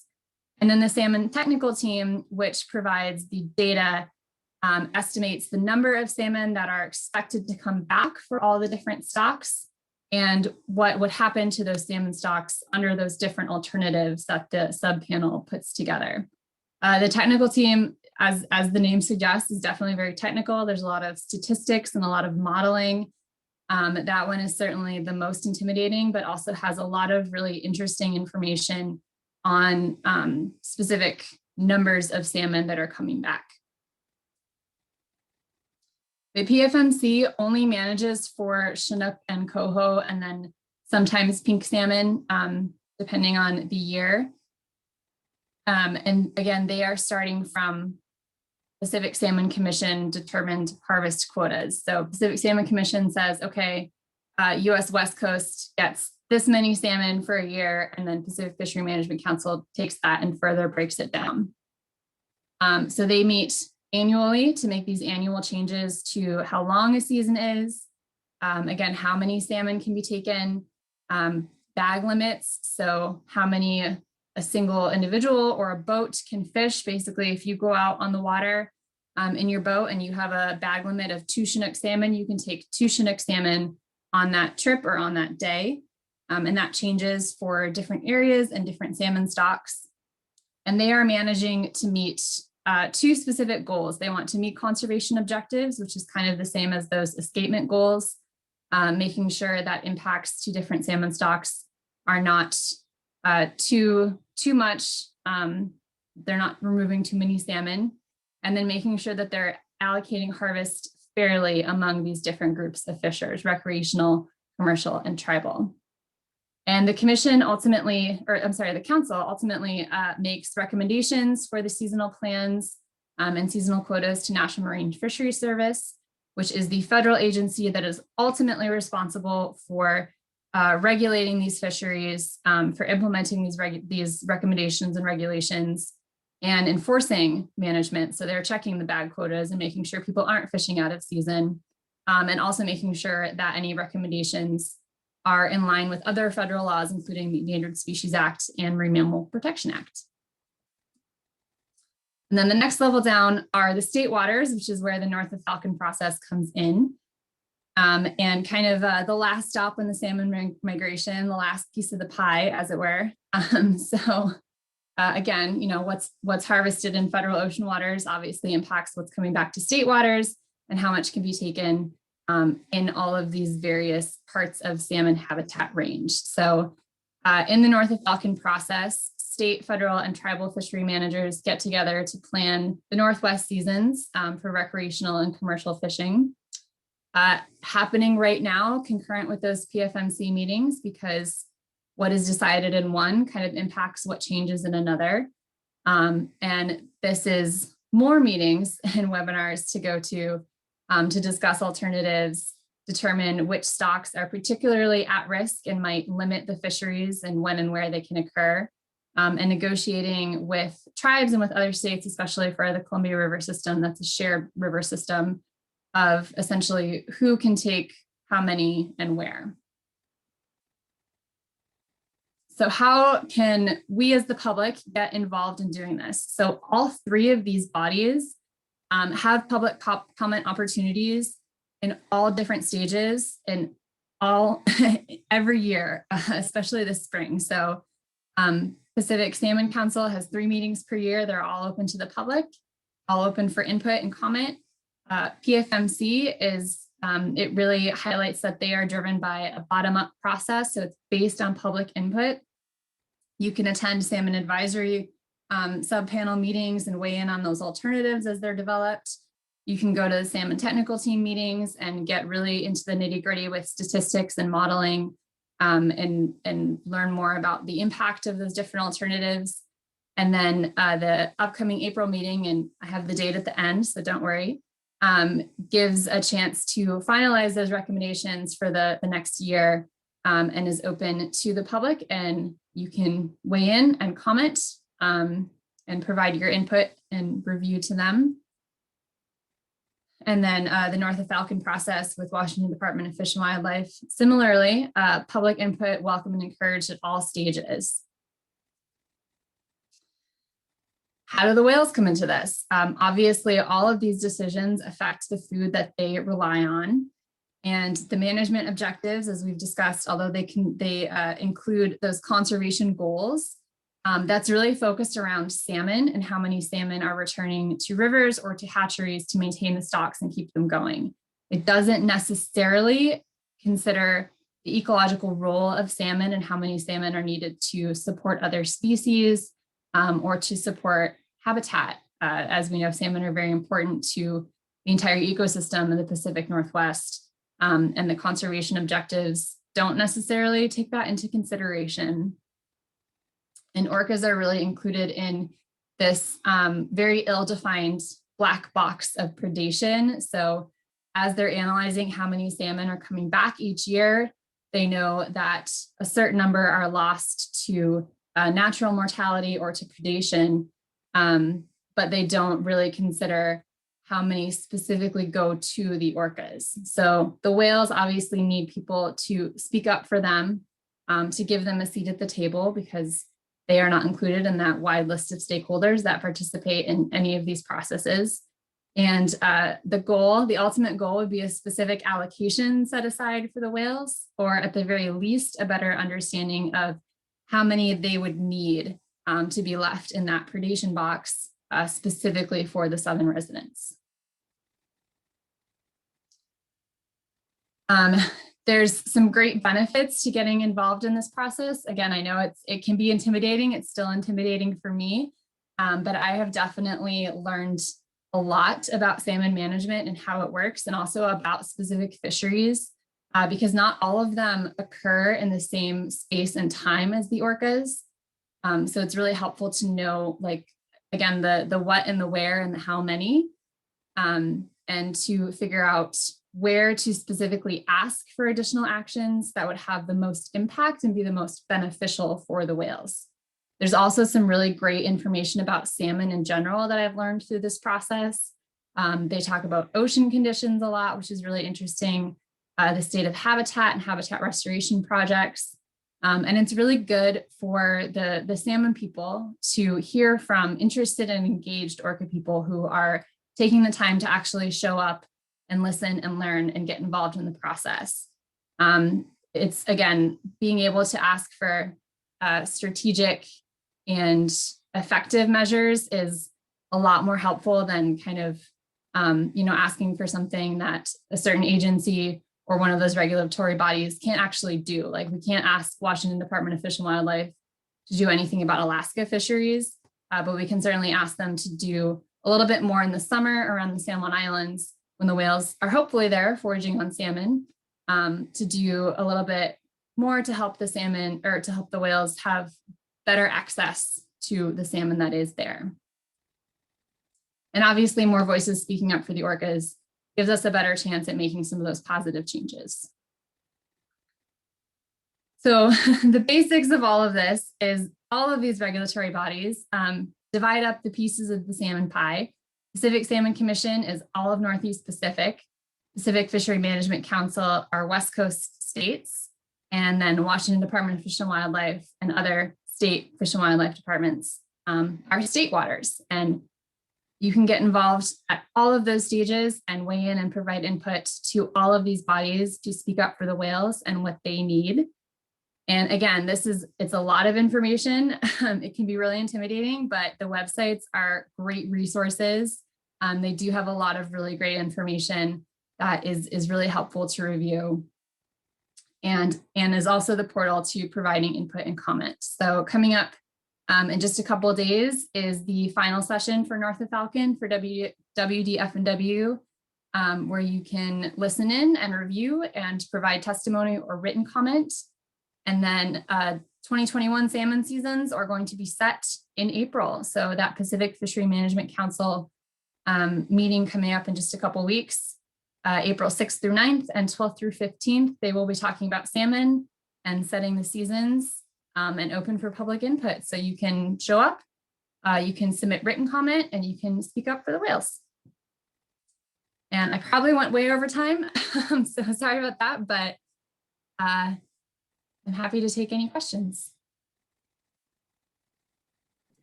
Thank you very much for that awesome review of a lot of information. Holy cow. So we have from Jean, Helfman, do you have a sense of how open the regulatory agencies are to giving specific allocations to the whales? I think, again, that we've made progress in the last few years by showing up and being there and talking about the whales and keeping it on their radar. They definitely, there's been a lot of debate about how hard that number is to pin down. And I think the regulatory agencies are a little bit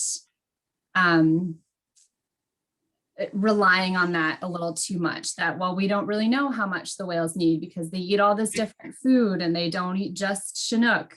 So it's going to be too hard to give a specific number, but I think that we are moving in that direction. And I think it's more likely now to happen than it was 5 years ago. So I'm optimistic, but we have to keep asking for it and keep supporting the science to actually get kind of a range of a specific allocation that we can make a very direct ask. Great, yeah. Definitely, the more people, the more quote whale people that get involved in these issues, the better, because it's going to keep it on the front burner where, you know, it hasn't been. It's never been until more recently. Heather says, thanks for mentioning management decisions. Management doesn't consider the ecological role of salmon. Whoever has information on that at the front of studying that, please share. Also, we'll go with one more, and then any more questions we'll shoot out to the group and answer it. Either you can or we can as a group. Lastly, do any of these agencies manage, could they manage or help establish terminal fisheries? Do you know?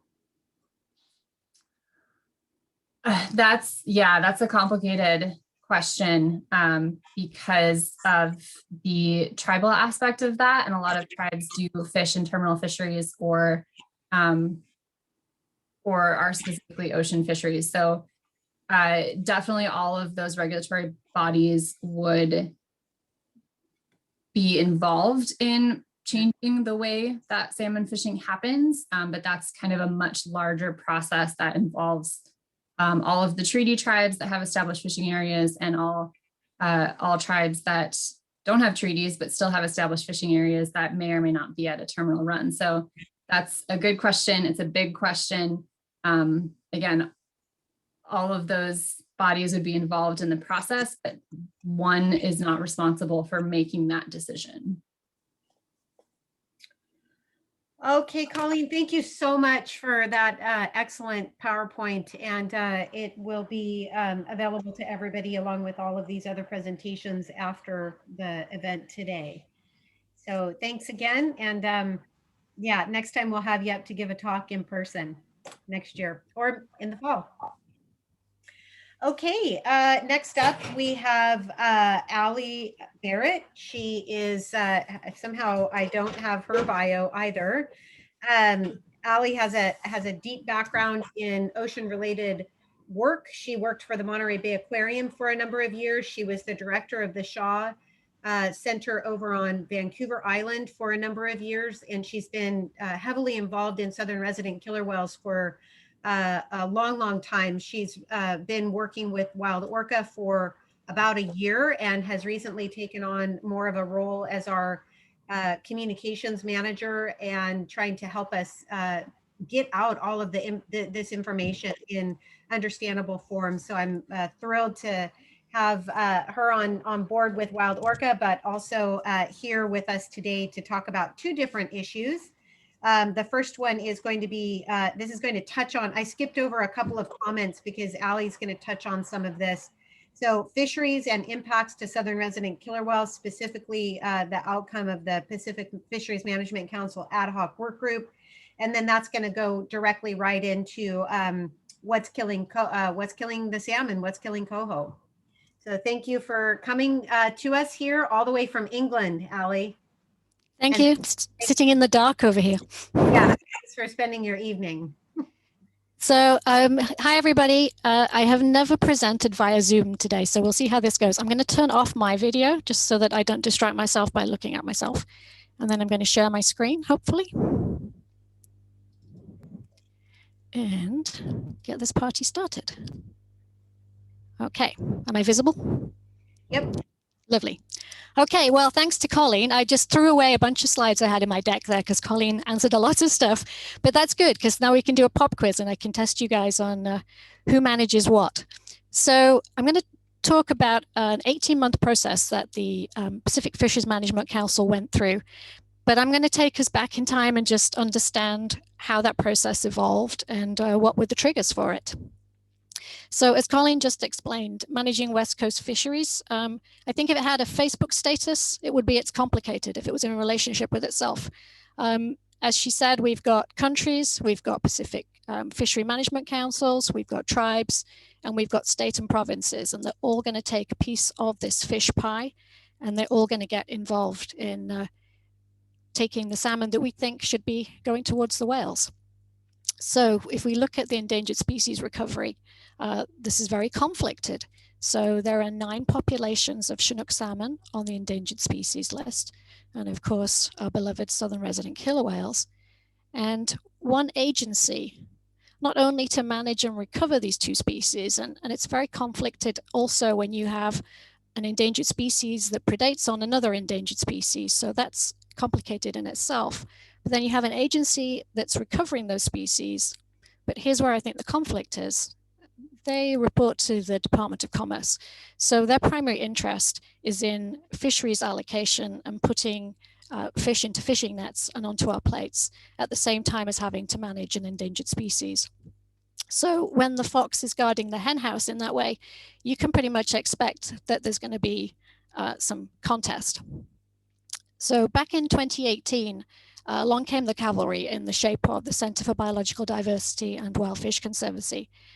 And they put NOAA on a 60-day notice of an intent to sue over violations of the Endangered Species Act. Basically, they said, you're continuing to rely on outdated information. It's 2009 since you assessed the needs of these whales against the fisheries. And so we believe that you are negatively impacting the southern residents despite the fact that there's lots and lots of new scientific evidence since then.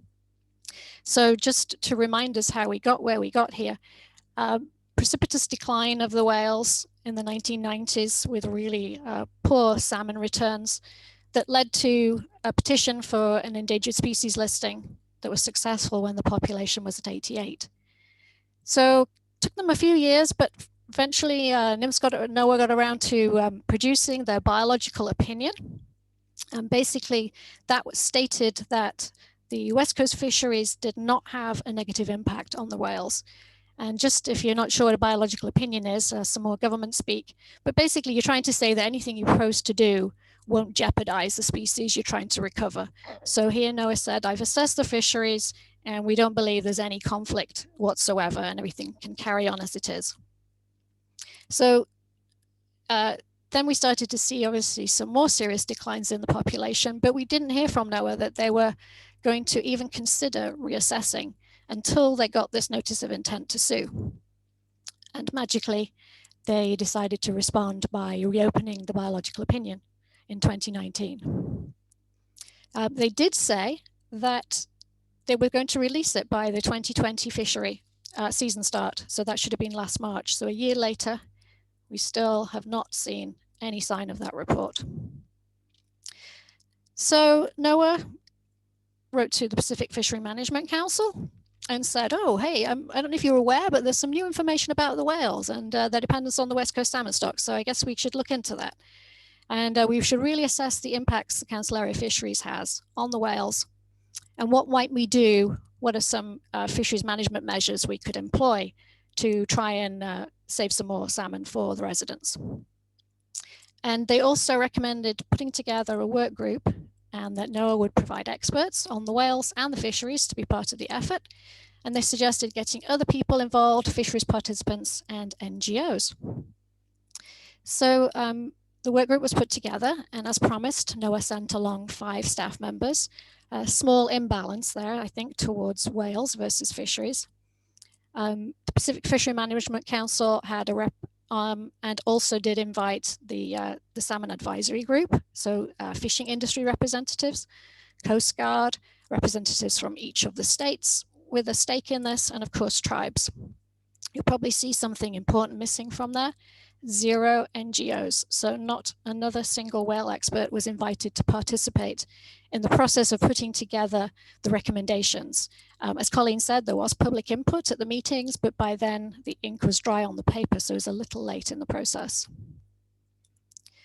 So I was able to attend by video, or sometimes phone calls, listening into the work group discussions, which were quite telling.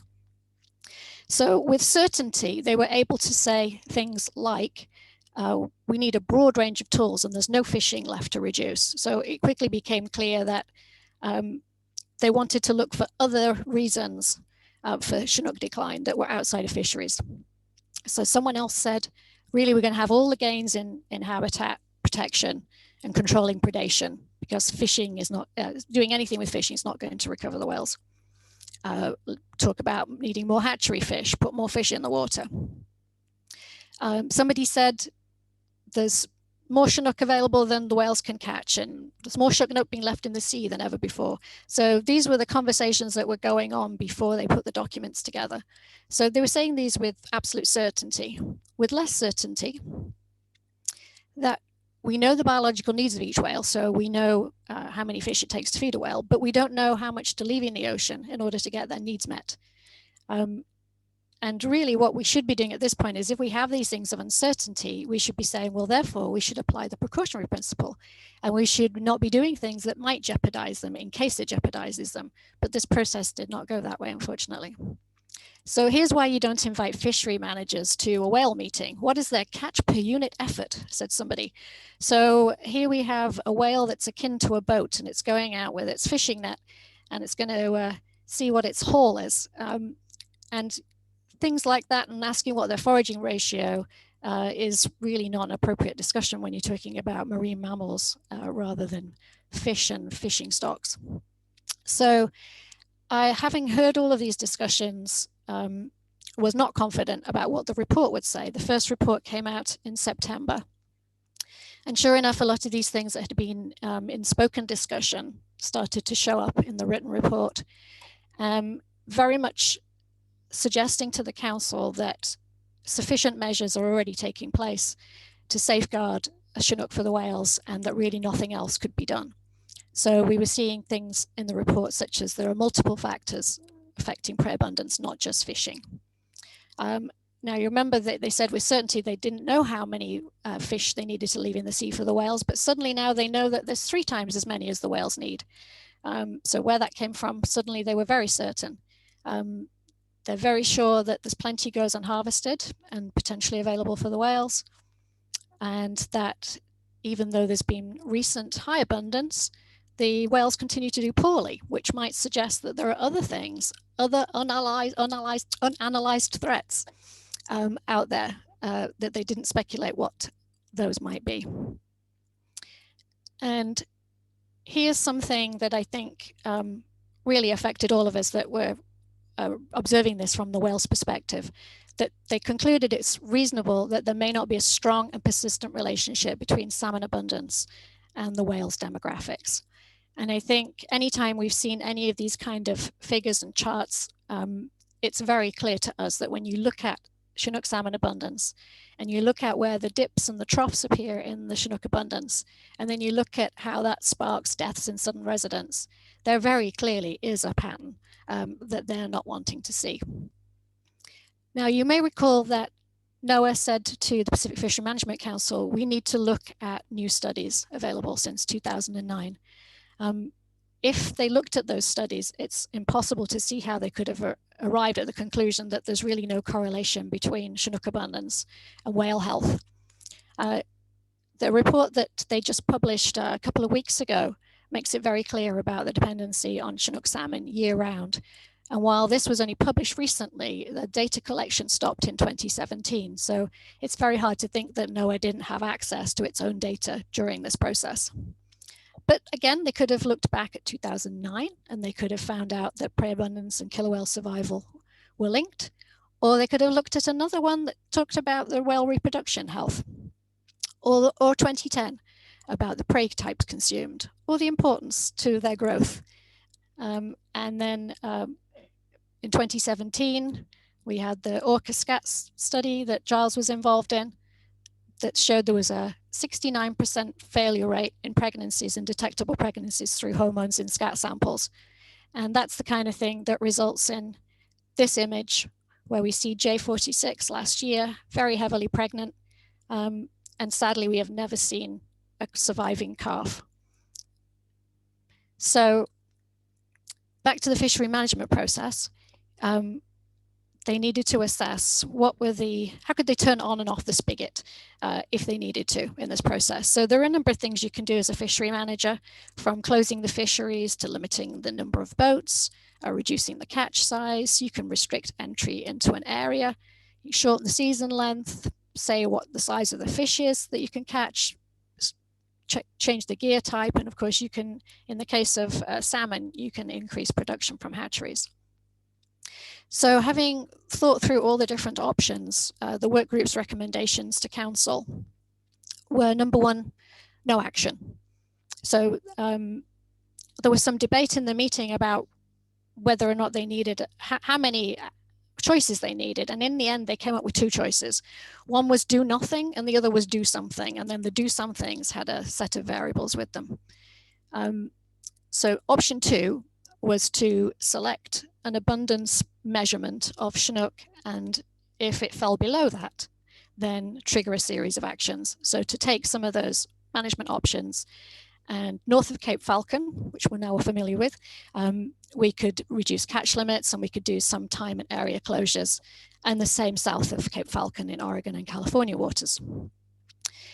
So then they had to decide, when does it trigger? And this was going to be based on the pre-season forecast for Chinook, which is what they do every year when it comes to setting fishery catch limits. It's based on scientific modeling, looking at patterns, ocean conditions. It's very complicated. It's not an exact science, even though a lot of science goes into it. Historically, it's been quite inaccurate, and they are aware of that. But you saw from Colleen's presentation how complicated salmon management is. So this is what they feel comfortable with as fisheries managers, and so this is what they intended to use. So to the Pacific Fishery Management Council, they said, let's have a set of options for the pre-season Chinook forecast. They took the range of data from 92 to 2016 and said, okay, so if let's take option A. 1994 was the lowest ever year of Chinook, and that was 813,000 Chinook. So that could be it. That could be one of our options. If there's going to be a forecast of less fish than 813,000, then that would set the cap there. The next option was to take the average of the 3 lowest years. Option C was the average of 7 years. And option D was to take a range from the mid-90s, the high range of the mid-90s. So those were the 4 choices on the table. So we had 2 opportunities for testimony and comment in September when the draft report went to council, and in November when the final recommendations went to council. In the beginning, we really said, we need to adopt a higher threshold. Don't wait for a really bad year. All of those choices that we just saw on the previous slide were really modeled against years of low abundance when the whales did really poorly. So we wondered why they were waiting so long for that to happen. I mean, we know in truth why that is. It's because they want to make sure that they don't kind of turn off the spigot on the fisheries too soon and limit the amount of catch. By the time of the last meeting, I think most of the NGOs got a little bit more pragmatic and decided not to ask for things that were not on the menu. So to try and work in a spirit of cooperation and choose an item that was before the council. And so we asked for the highest of the 4 alternatives, which was option D. Another thing that we were keen to ask for was for some protections for that Columbia River Basin area. We know that's such a key site for these whales to visit. There's proposed critical habitat from NOAA for those 2 areas along the coast. And we all asked if they would consider more closures in areas 1 and 2, just to really protect that vital feeding grounds. And also there was a call from NGOs for better vessel monitoring. We have some understanding of where the whales go and where they're feeding, but we don't really understand how that overlaps with fisheries. And usually the fishermen know where the fish are as much as the whales do. So trying to put those 2 things together would be super helpful. So with great trepidation, we showed up for the final meeting on the December. Very relieved to see that they decided to take some action and not no action. If you had asked me from June to September whether I thought that was even likely, I would have said no. But I think because NOAA was threatened with a lawsuit, and I think they needed to be seen to be doing something for the species they're managing, I think they decided to be pragmatic. And quite surprisingly, they chose option C, which was not what we were hoping for. We were hoping for option D, but still it could have been a lot worse. So there was some relief there in the room. Having selected option C, they also gave a range of management measures that would be triggered when that threshold was to be met. And so that did include some tweaking to some of the limits and areas that are opening and timings of closures and areas closed.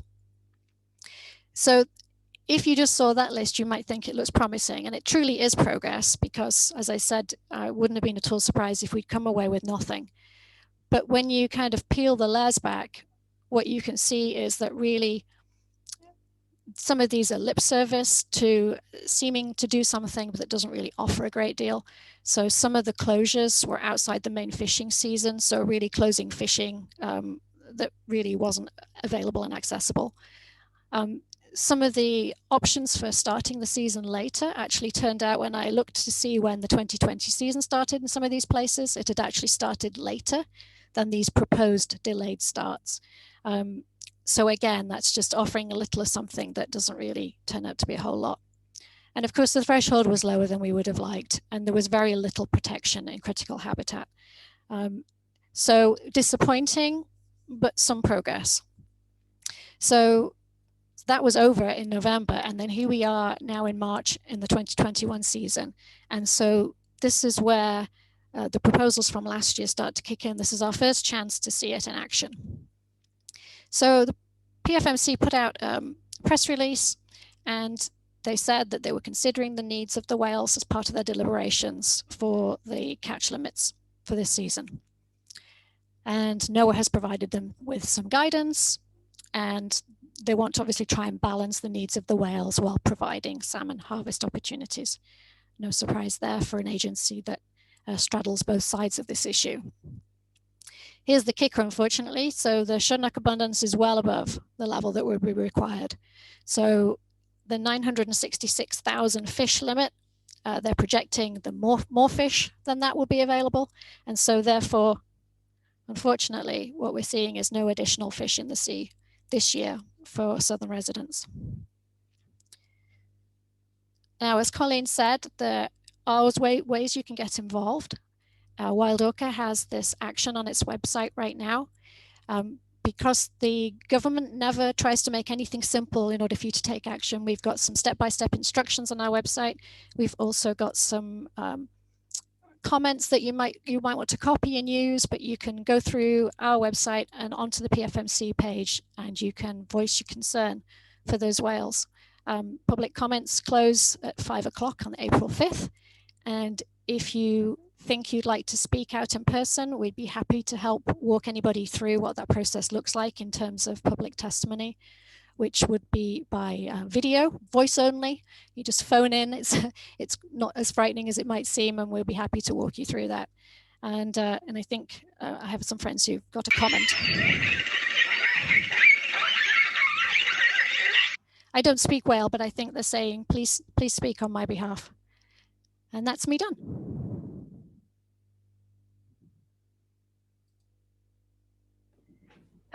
Gosh, Ali, thank you so much for 2 things, for sitting through those meetings for us and for the whales, and thanks for that great presentation. That was a lot of information, and it dovetailed so nicely with Colleen, so that works great to have this as a long-term backup for people that want to know more about these processes.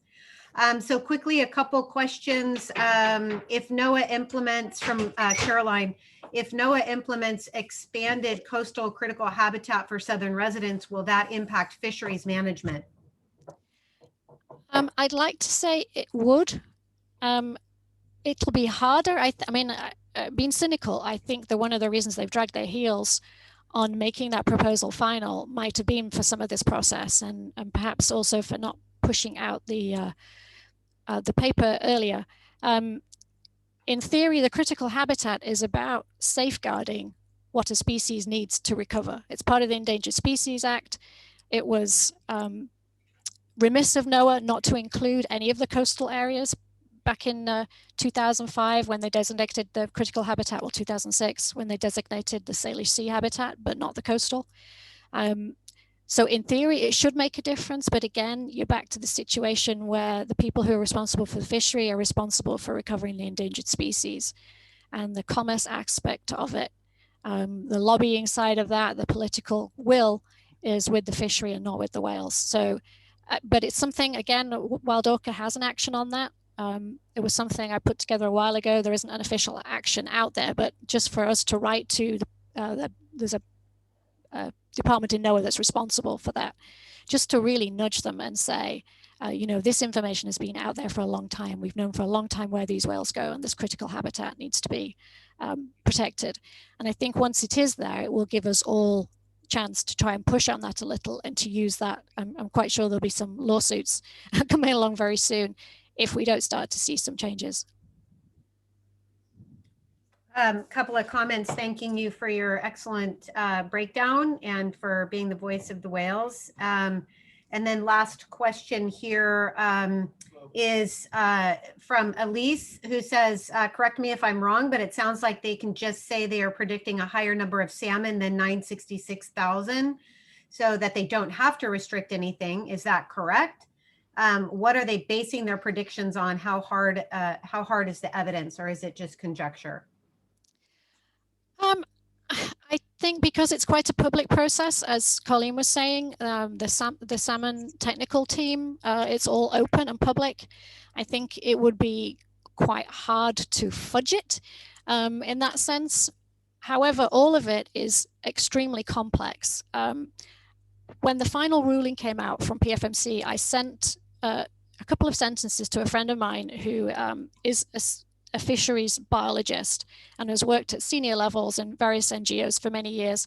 And I sent him this kind of was, if this, then this, then that.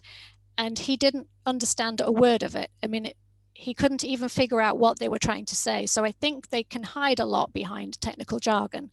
But really, I think, as Colleen said, a lot of people who are in the whale community are not fisheries people, and we really need to align ourselves with fisheries scientists so that we can send people to these meetings who are fisheries scientists, so that we can keep our eye on what they're doing.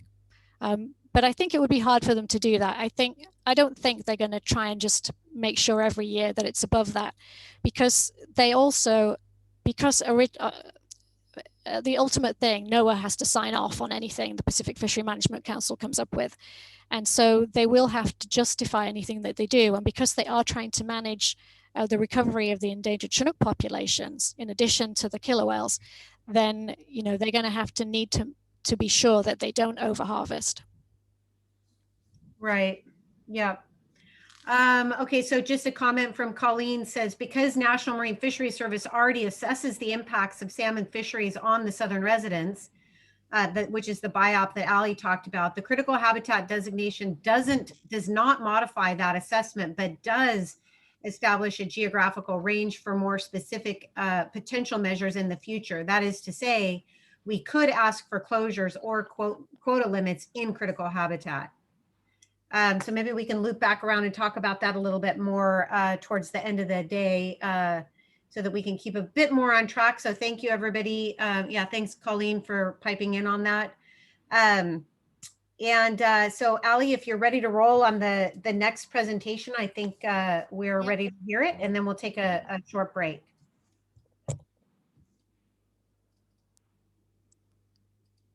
break from me. Right, oops. Oh, wait a minute. Sorry. Let me try that again. Have I got the right slideshow up? No, sorry. Okay, let's try this one. Slideshow. Okay, so I'm not a fisheries scientist and neither am I a chemist, but now I'm going to try and walk you through a little bit of this. This was a piece I wrote for Wild Orca a while ago, and a few of us attended a really great little evening symposium that was put on by a professor who was a chemical scientist and can explain this better, but it was really concerning. There was an article in the paper a few weeks ago that just basically said something's been killing Seattle salmon for decades, and finally they've figured out what. So the answer is this. Okay, so that's me done. Anybody got any questions? Actually, so what I am going to do is let the experts explain it to you a little.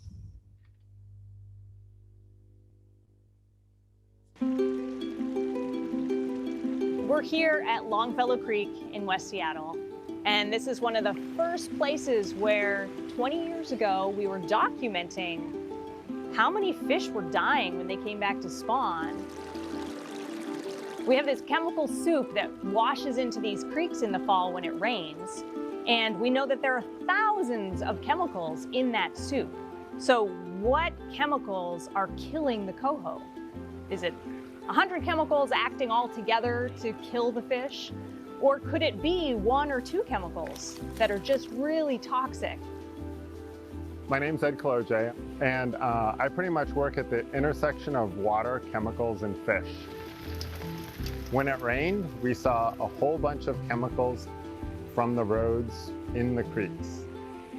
So we started collecting water samples and trying to figure out what chemicals were in these creeks when the salmon died.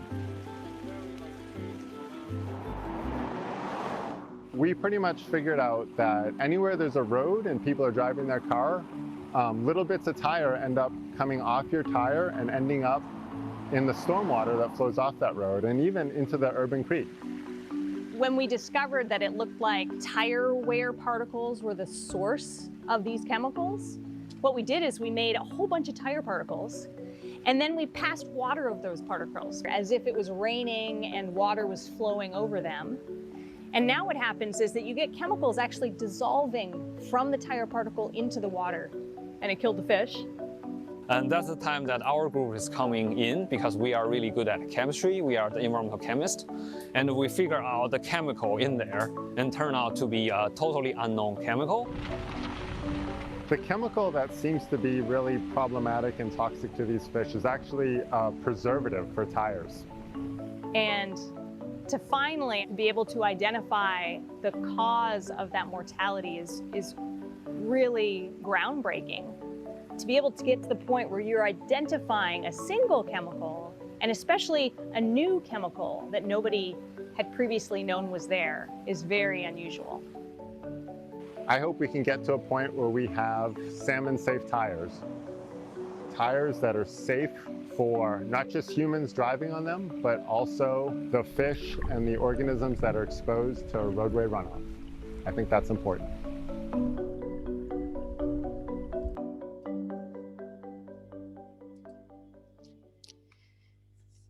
So I thought it would be better for you to hear from the experts, but I'm just going to rewind the story a little bit because we started at the end, and it's always nice to see science go through its processes. So this started as an investigation of water quality back in the 2000s. So the salmon coho returns they were seeing a 50% mortality, which is obviously very concerning. So they started to try to look at was it what was going on in the creeks themselves, and they ruled out lots of things that they would normally think would be suspects. So that didn't help. Then they said, well, let's create artificial stormwater. So they put together what they thought would be the known ingredients of a stormwater runoff event, and they put the fish in it, and they survived just as well as they would have done in clean water. So this really started to suggest there were some unknown toxins that were in stormwater runoff, and they suspected it had something to do with something that was running off our roads. but we're no closer to deciding or finding what it was. They said at the time it probably would be years, and this was back in 2015, so they were very accurate there. What they did find, though, optimistically, was that when you filtered stormwater through layers of gravel and sand, that you could actually remove whatever it was that was killing the fish. So once it'd been filtered, put your fish in the tank and they all survived. And the upside also was that you were starting to remove some serious other toxicants. So as a result, in 2015, they put out a paper saying, really, you know, we don't know what this is yet, but we do know what to do about it. So kind of a nice way to get over the fact that you can't get your finger on the chemical. But in the meantime, if we were starting to do more with rain gardens and just these inexpensive ways of treating wastewater, we could be doing great things for our environment. And probably some of you are used to some local sites of rain gardens in your neighborhoods. So the hunt continued to try and figure out who the chemical was, and they were faced with a couple of thousand suspects. But what they were finding was that there was this chemical signature associated with the crumbs from tire found in all the creeks where the coho were dying. So they made a solution, as you saw in the video. Somebody brought in some old tires, they got new tires, they made their own little crumb mix, and then the real work started, because each one of those particles was laden with chemicals. So they went through all the manufacturers' lists of chemicals and tried to figure out exactly how could they figure out what the culprit was. And so they just went through a rinse, wash, and repeat process until they got down to just a few. Finally, they had the suspect that we saw on the very first slide. Very unusual compound, wasn't to be found on any list of any chemical manufacturer. And it didn't appear to be something that was used in tires, but then it turned out it was something that was added to tires. So this chemical compound 6-PPD is added to tires.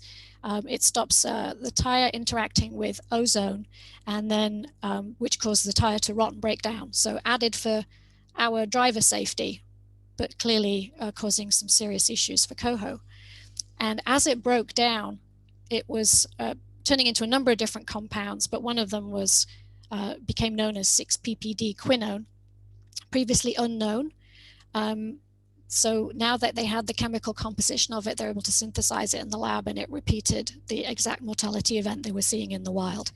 They did say that they were probably the only lab in the world to know about this chemical, because the tire manufacturers certainly had not come across it. And frighteningly, it's 100 times more toxic than the known chemical. Bad news is it's everywhere. So they did some sampling in streams of urban runoff and found, as they expected, this toxicant to be present. Bad news also is that 6-PPD is likely used in all tire manufacture around the world. You're probably wondering about other favorite salmon species, so we definitely need more study, but Chinook appeared affected to a lesser degree. I didn't see anywhere where it said how much lesser, but presumably not 50% mortality. And 2 other species had very small effects. So southern residents and coho, which is why we're here, of course. So they've been known to be part of the diet. Once the full Chinook runs start to get smaller, then they will start to look for other species, chum and coho, in the late summer, fall, and early winter. I did find one paper that referenced it could be as high as 15%. The recent Hansen et al. Paper found up to 50% in Salmon Island samples. However, it's a very small sample size from a fairly small sample set in the first place. But nevertheless, obviously, it's a species that is important to these whales, especially when Chinook are in decline. So what can I do? One thing the scientists recommend is to get involved more in local infrastructure projects. So, you know, watching what's coming on the docket in your local planning meetings and talking about introducing rain gardens into local infrastructure projects. These things are much easier to do as you're planning something new rather than retrofitting. So we can all be involved as active citizens and obviously creating our own rain gardens. The other thing we can do is take action for salmon habitat restoration projects.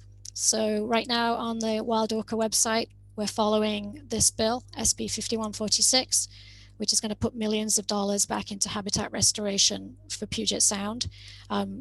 Involved in the Chehalis River process that Cindy was talking about earlier, but just looking for ways that we can try and restore as many salmon habitats as possible so we can keep the genetic viability of these wild salmon stocks going. And hopefully, eventually, there will be a safe alternative for the chemical.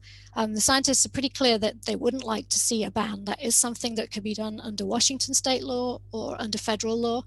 But by banning something, that might just lead to a rush to supplement with something else that could prove to be more toxic to other animals. So the scientists are really hoping to work this process through with the manufacturers and to come up with a safe alternative. All right, that's me done. Stop sharing. Oh, thank you so much. That was a startling finding, and it is good. It's bad news, but it's also good news because it has been identified, and we can really start pushing for some changes there. If it's okay with everybody, I think we're quite a bit over time right now. There might be some questions, but the other co-hosts here are thinking maybe we'll go ahead and go to the break. And Allie, if you are able to answer some questions through the chat, and then if there's anything that can't be answered or that maybe we want to expand on a little bit at the end of the day, if you're able to stay, I know it's 7 or 8 hours ahead of us there, but if you're able to stay and answer some questions at the end, that would be fantastic. Sure, and if anybody wants to shoot me an email too, that works. Yeah, Allie@wildorca.org. Okay, everybody, thanks so much. It's 12:30. Let's come back at 12:45 and we'll pick up with Amy Carey talking about legislative updates. Thank you.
Okay, hi everybody. Thanks for coming back. We're just going to jump right into the next talk. We have up next is Amy Carey. Amy is the current executive director for Sound Action, a position she has held formally since 2010. She has a background as a marine and nearshore naturalist and has nearly a decade of experience leading innovative advocacy-based regulatory oversight with work specific to the protection of marine nearshore habitats and species. Thank you so much, Amy. I'm super excited to have you presenting for CAF, and yeah, we're thrilled to have you. So take it away. Thank you very much. Can you guys hear me okay too? Okay, good. I have a headset that my dog likes to chew on. So it's always could go either way.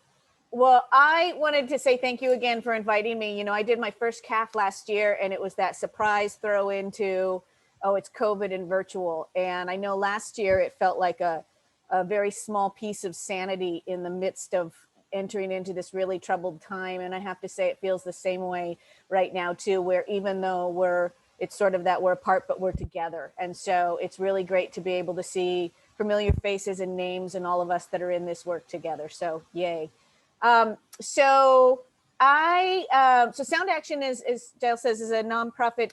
We do habitat protection specific to marine nearshore areas of the Salish Sea and the Washington state portion of that. And we take a pretty hard focus on the hydraulic code. Some of you may have heard me talk about this before. The hydraulic code is one of our primary state laws for habitat and fish protection. It's about the wonkiest of a law that you could have, but it's really, really important. So we go in, we review every single one of those permits, and we take legal action when habitat's not being protected. And so another part of our work, because you know, the legal stuff is important, but you have to pay attention to policy certainly as well. And so every year we're also down in Olympia and working with our environmental partners, and we have a policy team down there to make sure that we're, you know, improving on policies, sometimes holding the line and defending good environmental laws. And so I wanted to talk just a little bit about a couple of the things that are on the table this year. And just to back up a little bit, we were also involved, we were part of the prey availability work group for Governor Inslee's Orca Recovery Task Force. And I know a lot of folks on this were also in that room, whether they were on the actual work group or just there with us and helping us do all that great work. And out of that, there was as we all know, a very long list of actions that were needed to move forward for orca recovery. And so we, of course, took a really close look and have been working on some of the regulatory, you know, sort of moving forward on things specific, again, to improving, hopefully, prey for the salmon. And so a couple years ago, we stepped into that. We've been sort of chipping away at that list. And one of the big things that was sort of a seed that was planted during those prey availability work group meetings was the concept of net ecological gain actually moving forward in the state. Right now, under most environmental regulations in the state for development projects, the applicants are required to have what they'll call no net loss, which basically means if you have a certain amount of impact, you're supposed to at least mitigate so that you're sort of at an equal point. And what we know from looking around is that clearly does not work. That's been the law of the land for a while, and it is not working. So there's the idea of moving to net gain, which would mean that when you're having those impacts, if you're going to be allowed to do development, that you actually have to improve and sort of bring more to the table to be able to do that damage. Last year, we had a pathway for that set forward a proviso, a budget item that was going to be taking a look at the implementation of that statewide. We were, you know, about to launch into that, and then COVID, and that got sort of set aside on the table because of some budget processes. So this year, there was a little bit of a different spin on that. We have Representative Lekanoff put forward an actual bill on net gain, House Bill 1117, and she took the approach of looking at the Growth Management Act and net ecological gain under the GMA, which of course hits local jurisdictions throughout the state. That bill has moved forward. It's passed in the House. It is in Ways and Means, where they have a committee hearing, I think, coming out this week. And I think it's expected to pass through that. And, you know, it's one that is it's a kind of a controversial bill.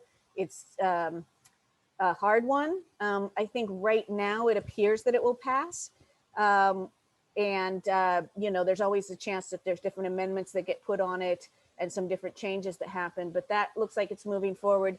And in addition, very pleased to say, we just learned that as the budgets came out, that same proviso that we had last year is in place, which would then also allow looking at that net gain movement in different regulatory arenas. Of course, we're screaming hydraulic code. Wouldn't that be awesome if every marine nearshore development permit needed to have a net gain concept?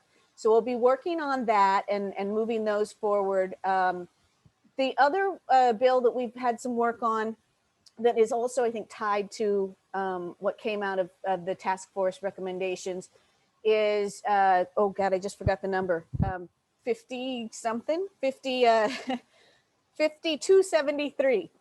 And that's a bill that would require replacement bulkheads to undergo what we'll call a needs analysis and a requirement for a least impacting use. Now, a couple years ago, we were successful in repealing what had previously been this loophole in state law for single family bulkheads that kind of gave them this rubber stamp. And we were able to get that removed so that now under the hydraulic code, all single family bulkheads, which are some of the most damaging things that you can do in the marine nearshore, they all require, you have to show that you need it by law anyway. What happens in reality is still a little bit of a different story, but you're required to show that you need it, that you actually have erosion happening that's threatening structures. And then if you do need some kind of protection, that hard armoring would be the last thing you'd be allowed to do. So this new legislation that has also, it's basically waiting for a floor vote, would require that for replacement shoreline armoring. So that's a pretty big step forward. We actually had some concerns with some of the language in the bill when it started, and have still been working with staff a little bit on that, just to make sure that there weren't some sort of unintentional consequences on the other side of that. But overall, you know, it's a good step forward, and I think gives us a pathway for, you know, it might be sort of a first step in even broader improvements in the years to come on that. So I wanted to just kind of share a little bit of information on both of those. It is a long legislative session, which means things won't get tied up until April, but we are nearing the end where and most of the bills are either through committees or they have to be through committee very soon. And so we've been through most of that time where there were sort of the, you know, where you're attending and participating in meetings. But if things start to go sideways on bills, of course, you know, grassroots is what makes things happen, whether that's reaching out to your legislators if something needs to be pulled to a floor vote, or looking at budget items to make sure that that the funding for moving legislation is forward.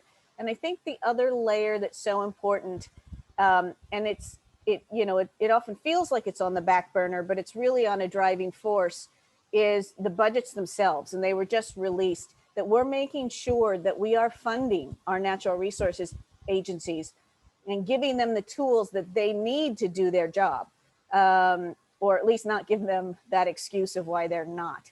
So I think those are other really critical components. And I'd encourage everybody to embrace your inner policy wonk. And if you haven't already, you can go to the Washington State Legislative website and you can put in those bill numbers into the website's the leg.wa.gov. You can put in those bill numbers. You can read all about them.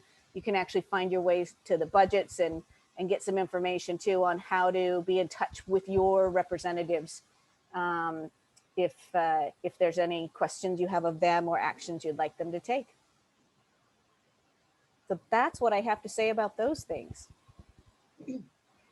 Great. Thank you so much for that update, Amy. Does Thanks. anybody have any questions about either of these two bills? Thank you, Susan, by the way, for continuing to add links to the different topics that we discussed throughout this whole day. I had a question about the baseline from which the no net loss and the gain, the net ecological gain. What for salmon specifically? Do you happen to know what year they're talking about setting that baseline?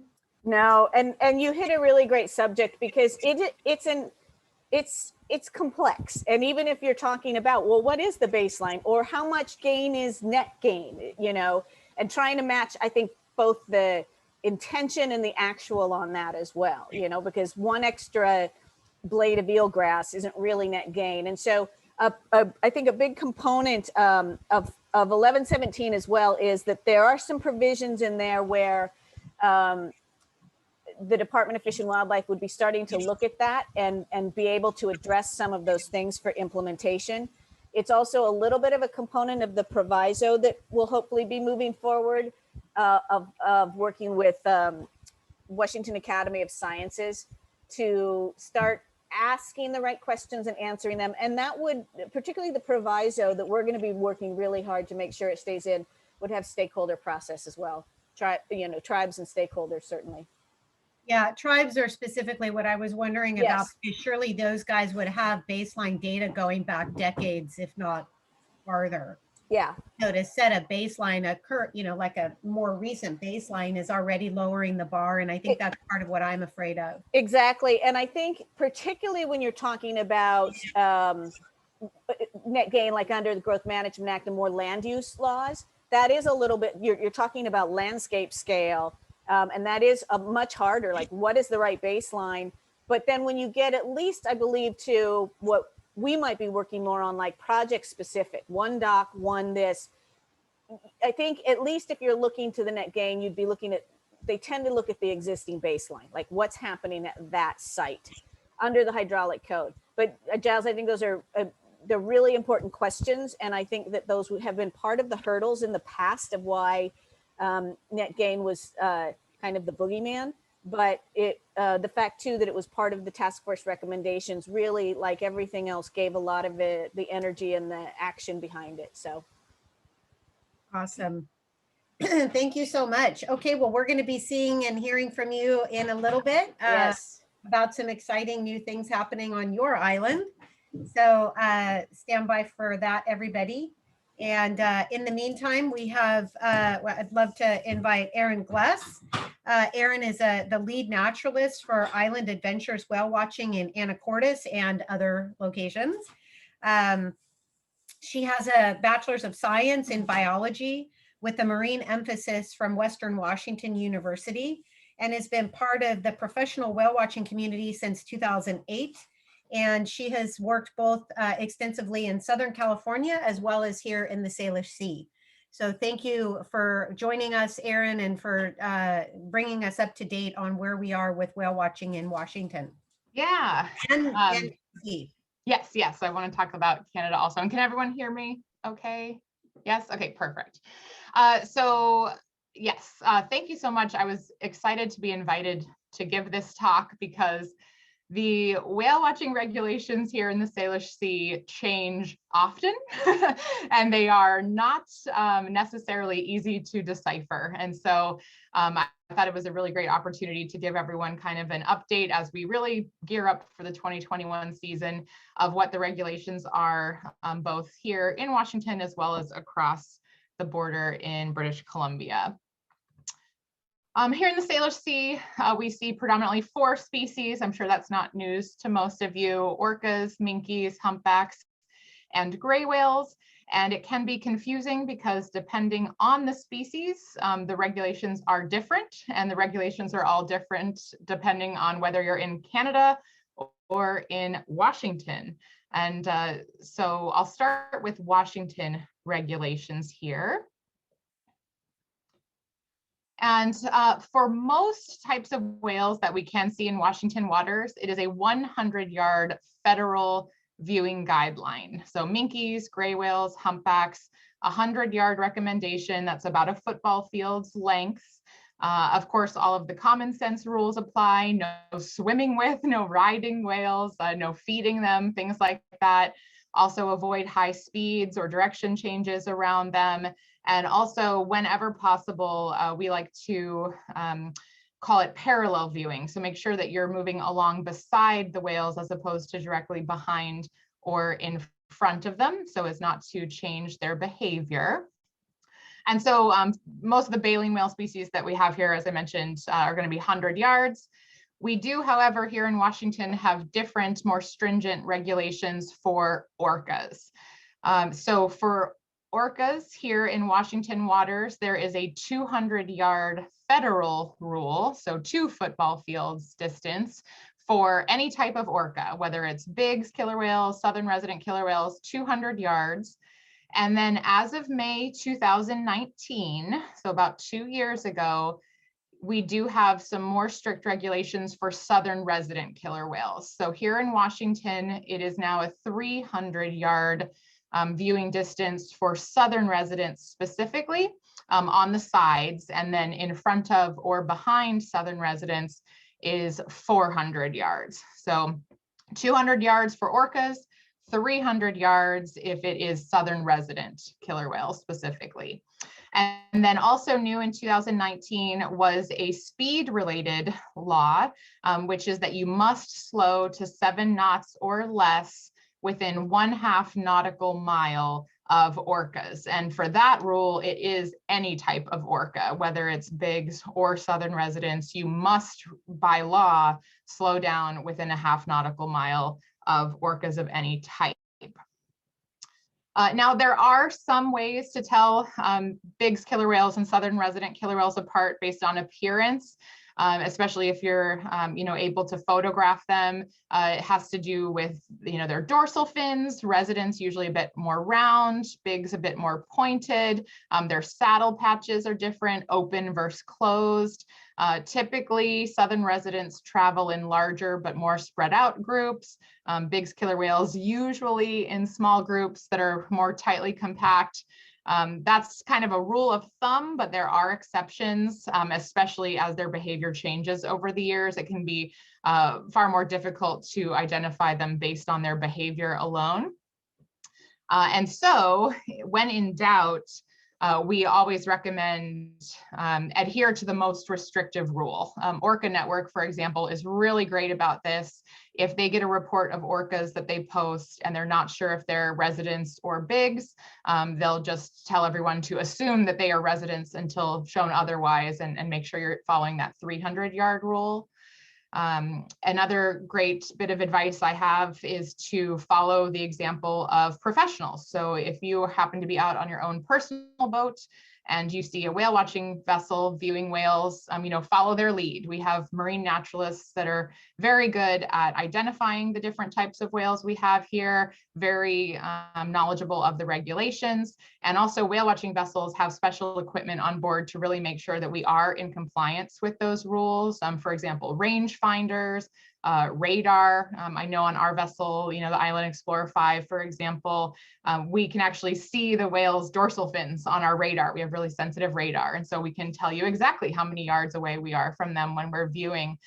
So again, when in doubt, if you see a whale watching vessel there, kind of just fall in line with us. We'll help model those distances to make sure that you are viewing whales from the legal requirement.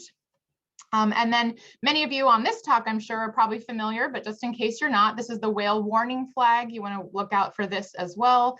Most of our Pacific Whale Watch Association vessels do fly this flag. They are also available to private boaters. But the idea is that if you are within 1 kilometer of whales, we fly this flag to let boats know to please slow down and be vigilant, look for spouts, look for fins, because there are whales in the area that we are actively viewing. So look for that whale warning flag. And then new this year, this is the big change. So as of 2021, Washington now has a commercial whale watch licensing program. And this applies to any vessel that takes passengers to view marine mammals, any marine mammal, even seals and sea lions and things like that. So anyone that's viewing marine mammals with passengers for hire needs to have that license. Part of that license says that licensed vessels may only view southern residents from 300 yards during July, August, and September, and only during 2 very specific time windows, 10 to 12 or 3 to 5. And it's either one, but not both. So that applies to commercial vessels with a license. During the rest of the year, now, for example, here in March, is considered the off season of that. And so licensed vessels cannot approach southern residents closer than 1/2 nautical mile, so about 1,000 yards. And that also applies during the off hours during the months of July, August, and September. Another new addition is that licensed vessels may not view a group of southern residents within 1/2 nautical mile if they have a calf under the age of 1. So those are all some new restrictions that apply specifically to commercial vessels. I want to really use this opportunity to underscore that they do not apply to recreational vessels. Recreational vessels may still view from the legal distance 300 yards at any time of year. And those restrictions on calves and things like that do not apply to any vessel other than a whale watch vessel. And so that is very concerning to us in the whale watching community. I know that there's been a lot of coverage about this lately, but SoundWatch, for example, has shown that the number of infractions around whales go down if you have professional whale watchers there to kind of set the tone. And so by removing us, I'm very nervous about what this season is going to look like and the future in general, as far as boat behavior around all whales, but especially southern resident killer whales. So for those of you that are out there on your own personal vessels this year, or if you are observing from shore, I am going to enlist you to keep an eye on these whales. We will not be able to provide the service that we are typically able to for much of the year under these new regulations. So I'll talk about how to report at the end of this talk, but again, just please know that commercial whale watchers are going to be inhibited this year as far as southern residents. So make sure you keep an extra eye on vessel behavior around them especially.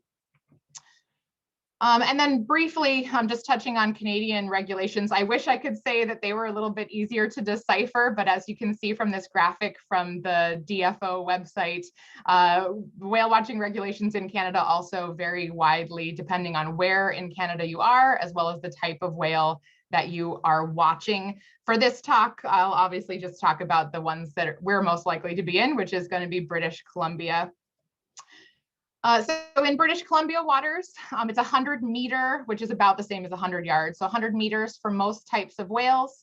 One difference is that it is 200 meters if you are viewing a whale that is with a calf or that is noticeably resting. And then when it comes to orcas, in the area that you see highlighted in orange, which they consider to be kind of critical southern resident killer whale habitat, any of those waters, the rule for orcas is 400 meters. So all vessels from all types of orcas, 400 meters. Now, one thing I want to clear up, because it has been widely misrepresented in both the media as well as by lawmakers, is the idea that there's a ban on whale watching for southern residents in Canada. That is not accurate. So basically, it's 400 meters for orcas.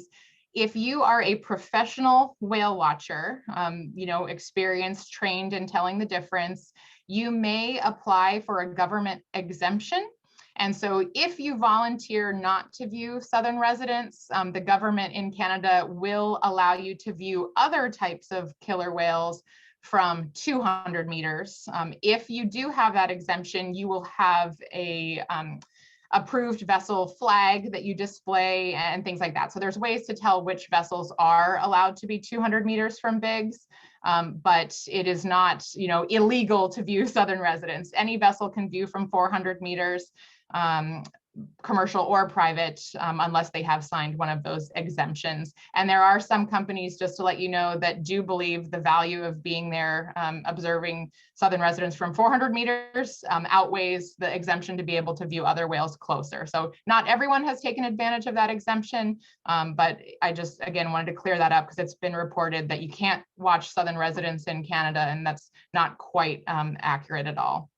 And then finally, something new that they did in Canada starting in 2019 was the creation of interim sanctuary zones during the months of June through November.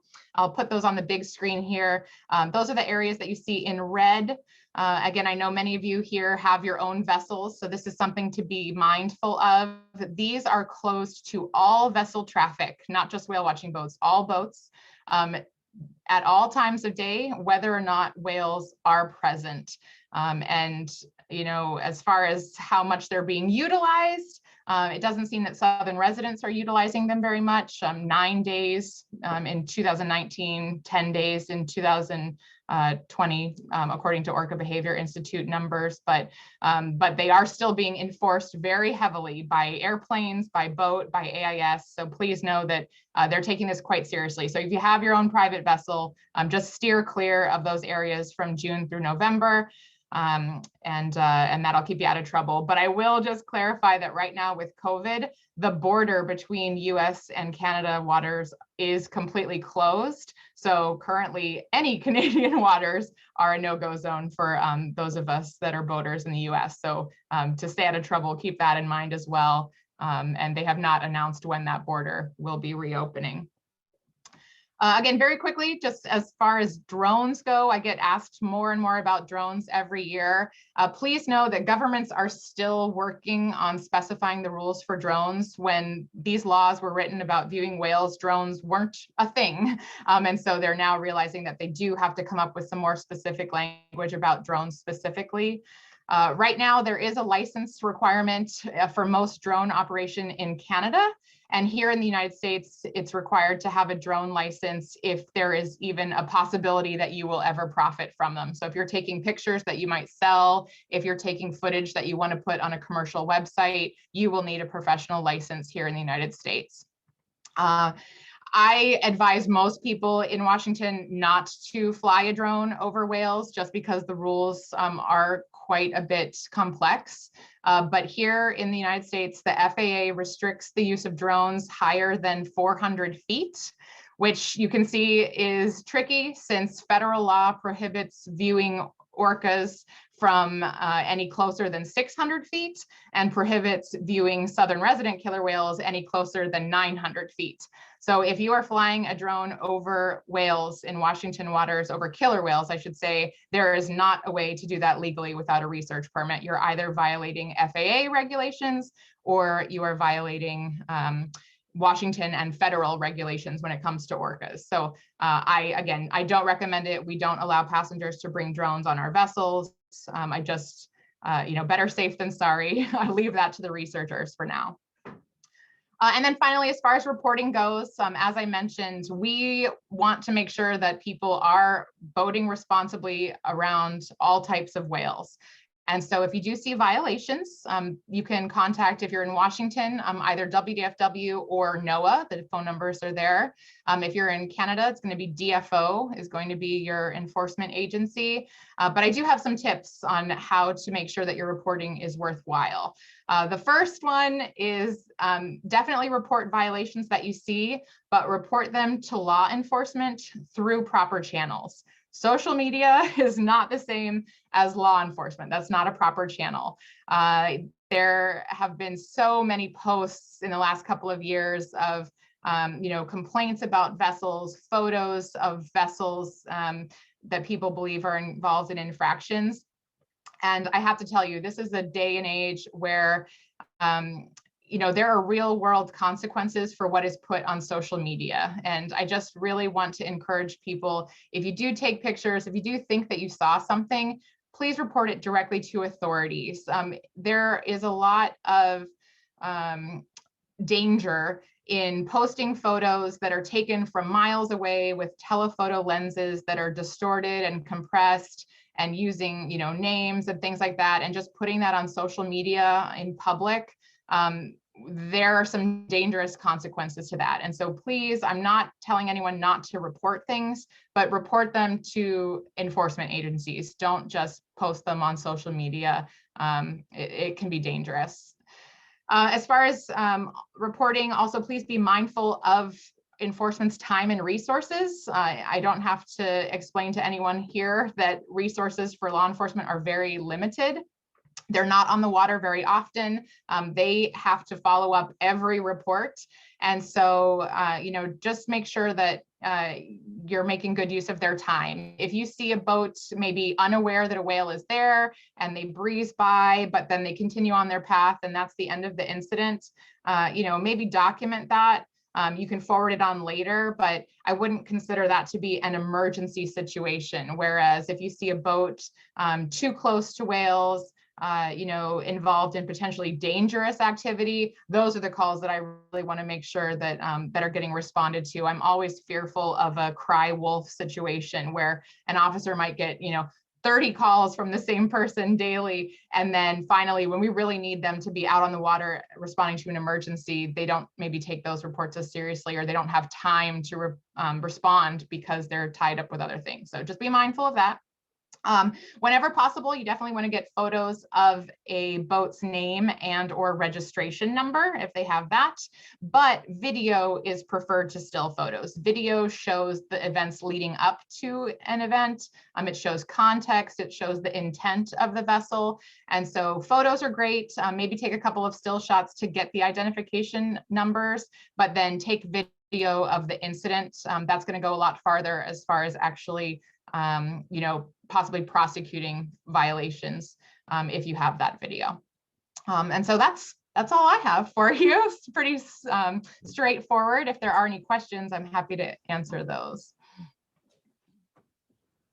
Thank you, Erin. That was a great review of a lot of information and a lot of information that's recently changed.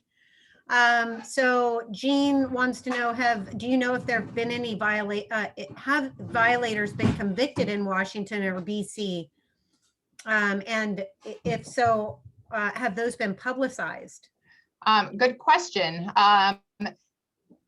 We have been trying to find that information out ourselves just because we're curious. And in Canada, I know that there have been a lot of warnings issued, primarily about those no-go zones that I mentioned. So there's a lot of vessels that enter those areas that are contacted with warnings. But to my knowledge, there have not been any fines or convictions or anything like that in Canada. And here in Washington, I do not know of any. I mean, that's not to say that they haven't happened, but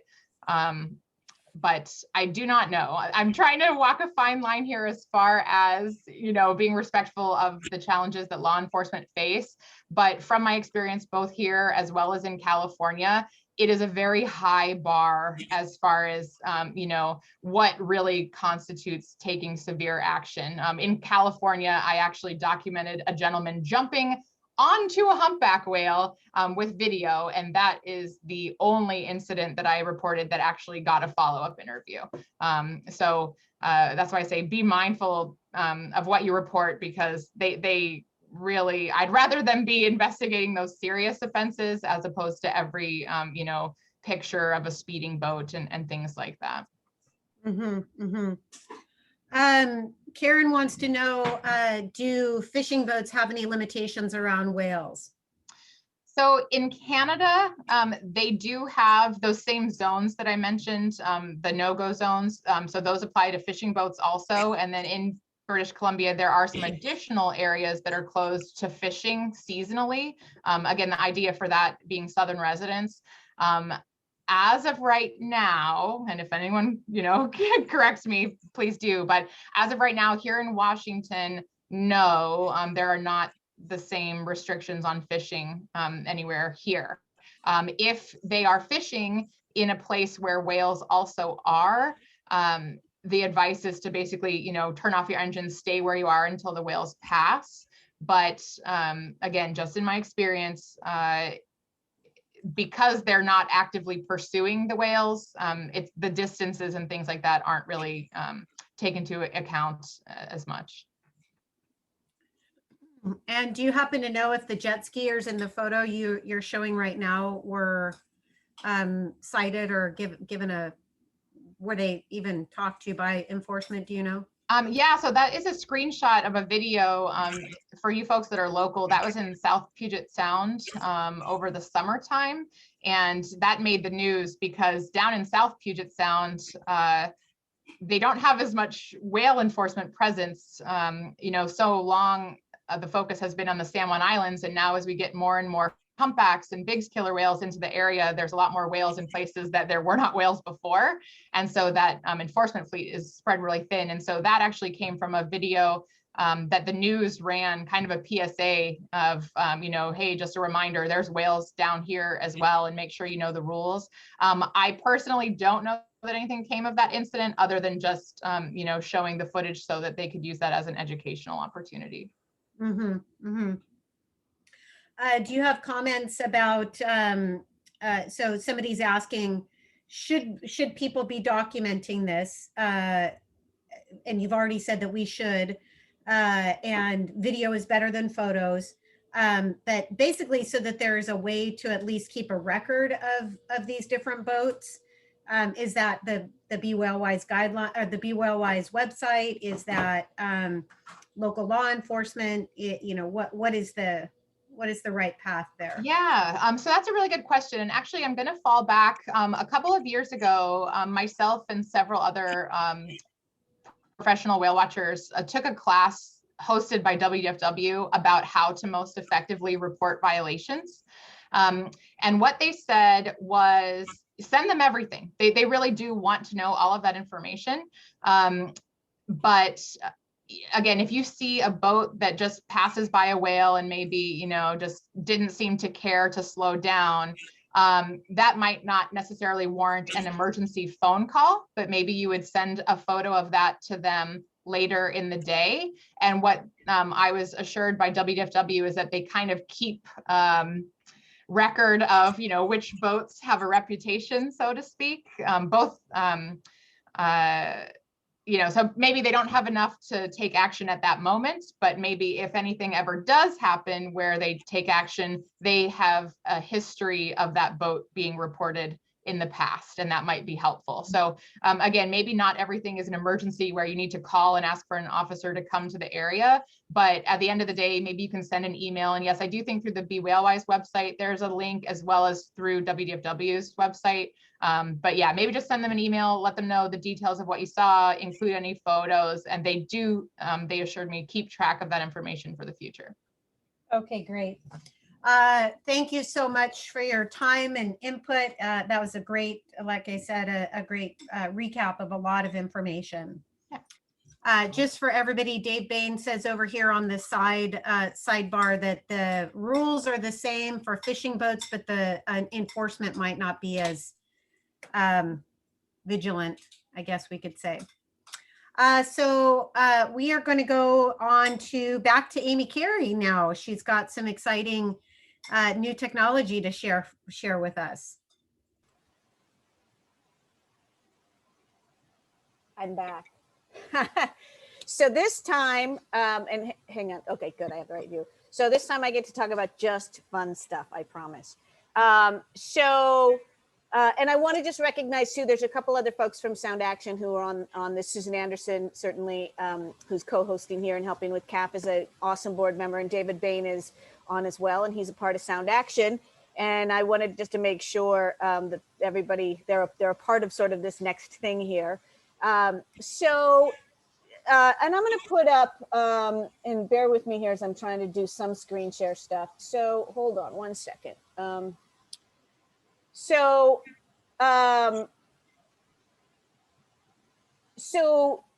Sound Action, you know, I joke a lot that sort of orcas are what brought so many of us into environmental work. They're sort of the gateway drug to it. And I'm lucky enough, I actually live on Vashon Island. The work that Sound Action does is, of course, throughout the region. But most orca fans know that Point Robinson and the passes by the southern residents in particular are kind of on the bucket list. And so I hope hang on one second. I'm not sure. I'm trying to do a screen share, but I think I just didn't do that. Hold on. Let's see.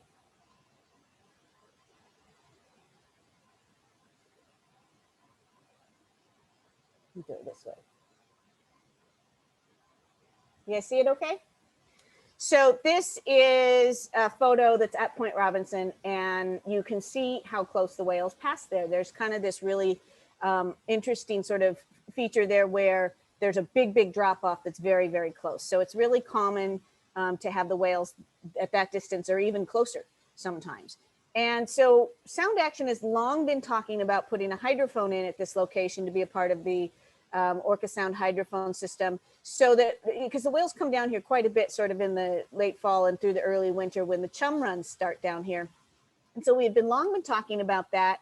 And with COVID, you know, there was sort of the, like, I think just a renewed energy to that, particularly when we're talking about those ways where you're, you know, we can't get out the same way anymore. What are we bringing into ourselves? And so we started working on that. And then we kind of had this little bit of a light bulb when we were talking about a camera above ground. And we thought, wouldn't it be fascinating to put an underwater camera right there? And that is no small feat to do. But we started working on it, gosh, I mean, I think May or June. It was a long time ago where we started working on this project for a live Orca cam and hydrophone at Point Robinson. And as we started to take a look at that, we came, we came across a company called View Into the Blue. And they are known sort of across the world, really, for being sort of these innovators with underwater camera systems in different marine areas. They were behind the movie Chasing Coral. And so we reached out to them and told them what we wanted to do and showed them a video of the orcas passing. And they were awesome. They said, let's go. How do we do this? We're in. Let's partner and get this work together. So we started working with them on launching this project. And again, like everything during a COVID year, nothing was easy. Nothing has been easy. We had to get permits for everything, of course, and that took some time. They build these cameras sort of to specs and to order. So shipment stuff, all of that. And here's another fun thing just to share that we had to do is these are internet based, because the goal is that this is going to be live feed to the internet. And so this will show you a little bit, just, I think most folks know where Point Robinson is, but this is sort of the area down there where it's going to be. But we have no internet access at Point Robinson, and we could not get internet access at Point Robinson, which meant we had to get very, very innovative and work out an internet relay from SR3, who now happens to be across the water at the Des Moines Marina. And so we have a radio relay taking an internet signal from SR3 and shooting it across the water to Point Robinson. And then it's hooked up to the camera and hopefully giving us that live feed. So it has been difficult and hit with every different hurdle. You know, some of you might have gotten the messages in November and December where we thought we were going to be ready to go any minute now. We had to get we've had this great scuba team who had to put together the platforms for it and do the whole installation to it. And David Bain's been such a champion of working on a lot of the technical stuff and what we'd need for the hydrophone system to be able to be joining in. And I'm very pleased to be able to tell you that as of yesterday, you guys are going to be the first ones I'm going to try to show you this here. And I will warn you that it's very, very blustery down here. And this is not what the video is going to ultimately look like because we're working on some of those refinements. But I will show you. That's the camera right now. Can you guys see it? Yeah, we sure can. Thank you. I can't quite tell. So that's right now, live off of Point Robinson, and the camera is pointing out right to that space there where you would see in that first picture. And again, the clarity when we've done some test runs on this is much better. There's a lot, as you can see, it's a very high current area, and the weather down here is very poor right now. So we're working on getting some of those better internet signals and my computer itself too, which is what I'm sharing this from. We can go in the back end on it and see the camera ourselves. That's what I'm sharing right now. The live feed will ultimately, we have a YouTube channel that it's going to be on 24/7. We're going to have, and then the hydrophone signal will be split and a part of Orca sound, everything recorded. And I think one of the additional layers that we're really excited about is, we can move this. So it's funny, I can move this from my cell phone. There's a cell phone app, and I'll just show you a little bit that I'm doing it right now, where, see if it's going to cooperate. Let me try it this way. So we can move the camera remotely.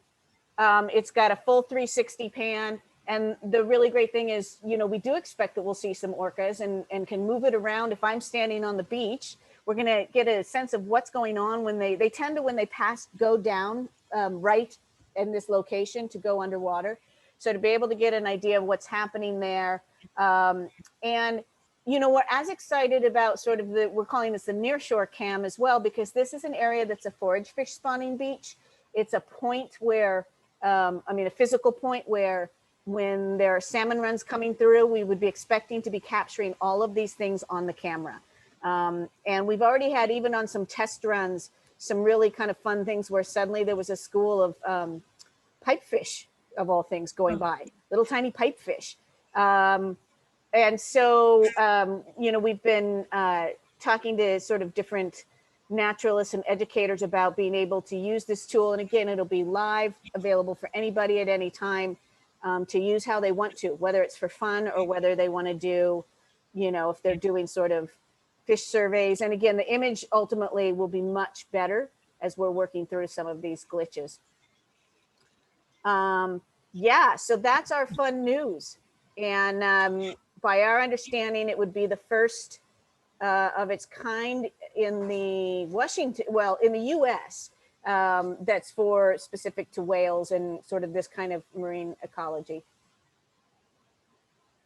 So yeah, I'll keep that share up.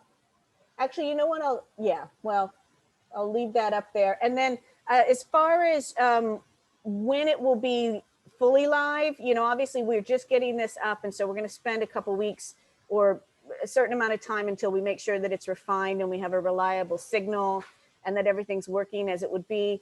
It will be on our YouTube channel, Sound Action YouTube channel. I'll also have a feed that's pulled into our website, soundaction.org. So you'll be able to find it there. And of course, we'll be sending lots and lots of messages out when it's officially live to the public. Awesome. Oh my gosh, Amy, thank you so much. And I don't know if you can see the news or the chat feed, but everybody's just thanking you so much for allowing us to be some of the first people to see this. It's just so, I've been fortunate to see them from that point one time. And I mean, that's just exactly what you want. Yeah. To be able to see what's happening underwater because they go so close.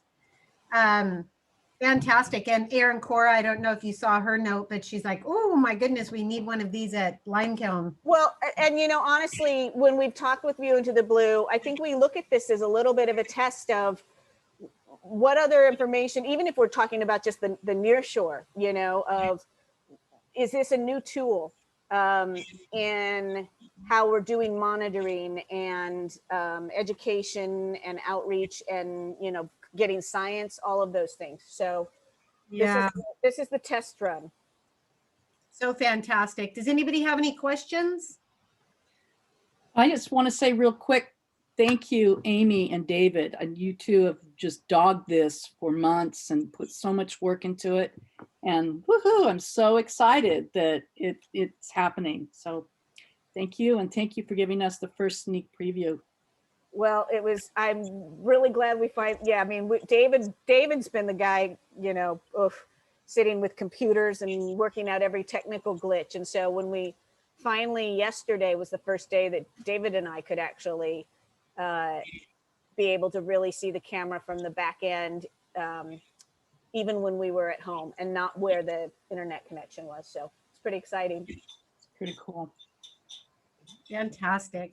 Yeah. Well, my goodness.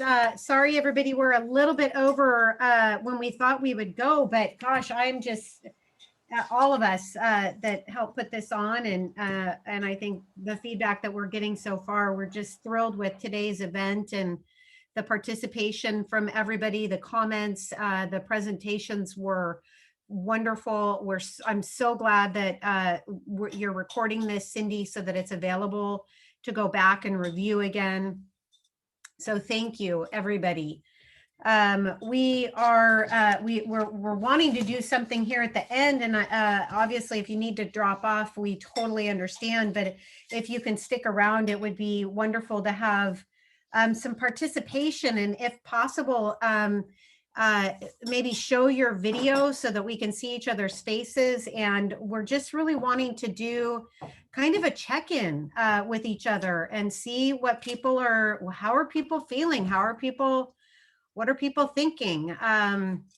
Cindy, Susan, do you want to pipe in this kind of intro to the community check-in? Thanks, Giles. Yeah, no, I'll just add that, as Giles said, it's been a tough year, but I know that a lot of people have really just stayed engaged and involved, and, in some ways have had a little bit more of an opportunity to join meetings via Zoom and just kind of keep up with a lot of different issues out there. So, we care about the whales, but we also care about the people who care about the whales. So we just want to see how everybody's doing, and is there some special way that you've managed to cope and stay involved in all of these issues. So feel free to share whatever you'd like. It's nice to see everybody's faces. Thanks for sharing. And don't feel like you absolutely have to keep your video on if you don't want to. This is Jill. Can you hear me okay? Can't hear me? Yes. Oh, Yep. you can. Okay. We can. Is there anybody keeping a database of distances from boats? And, I saw there was a big hubbub about a whale watching boat being too close, maybe. I didn't see the whole thread, but if they have rangefinders on board, do they keep records, data? Maybe Erin can answer that. Hi. Hi, how are you? As the boat pictured in that hubbub, yeah. I didn't get to see it. I missed it. Well, don't worry about missing it. But yeah, so that we don't necessarily keep daily records of our distance because we normally are at the viewing distance that's required by law. Of course, yeah. After that day, I had a little debrief with my staff because, as luck would have it, I was the one working on the boat when that photo was taken. And I actually had a really strong reaction because from the picture that was posted, it really did look like we were close. Right. And I was standing on the boat looking at the whales, and my thought at that time was that I didn't even have my camera out because of how far away we were. Right. And so it was just really surprising to me to see it from that angle. What we later found is that photo was taken from about 2 miles away with a telephoto lens. That's which crazy. Really compresses it. So we don't keep those types of records as far as specific distances, just because again, assume that if the rule is 200 yards, we're 200 yards and things like that. We do have logbooks as far as noteworthy things. So if there's an incident, we keep track of that. The PWWA also keeps track of any sentinel actions that we log. So if we're watching whales and we call a ferry to let them know, hey, there's whales in front of you, or if there's a private boat that's speeding by and we flag them down to stop, all of those things are documented with GPS and time and things like that. Right. But yeah, as far as just viewing whales, we don't usually keep track of that because. Right. No, I understand that. Yeah. I just wonder if there's a way, like when SR3 is out with their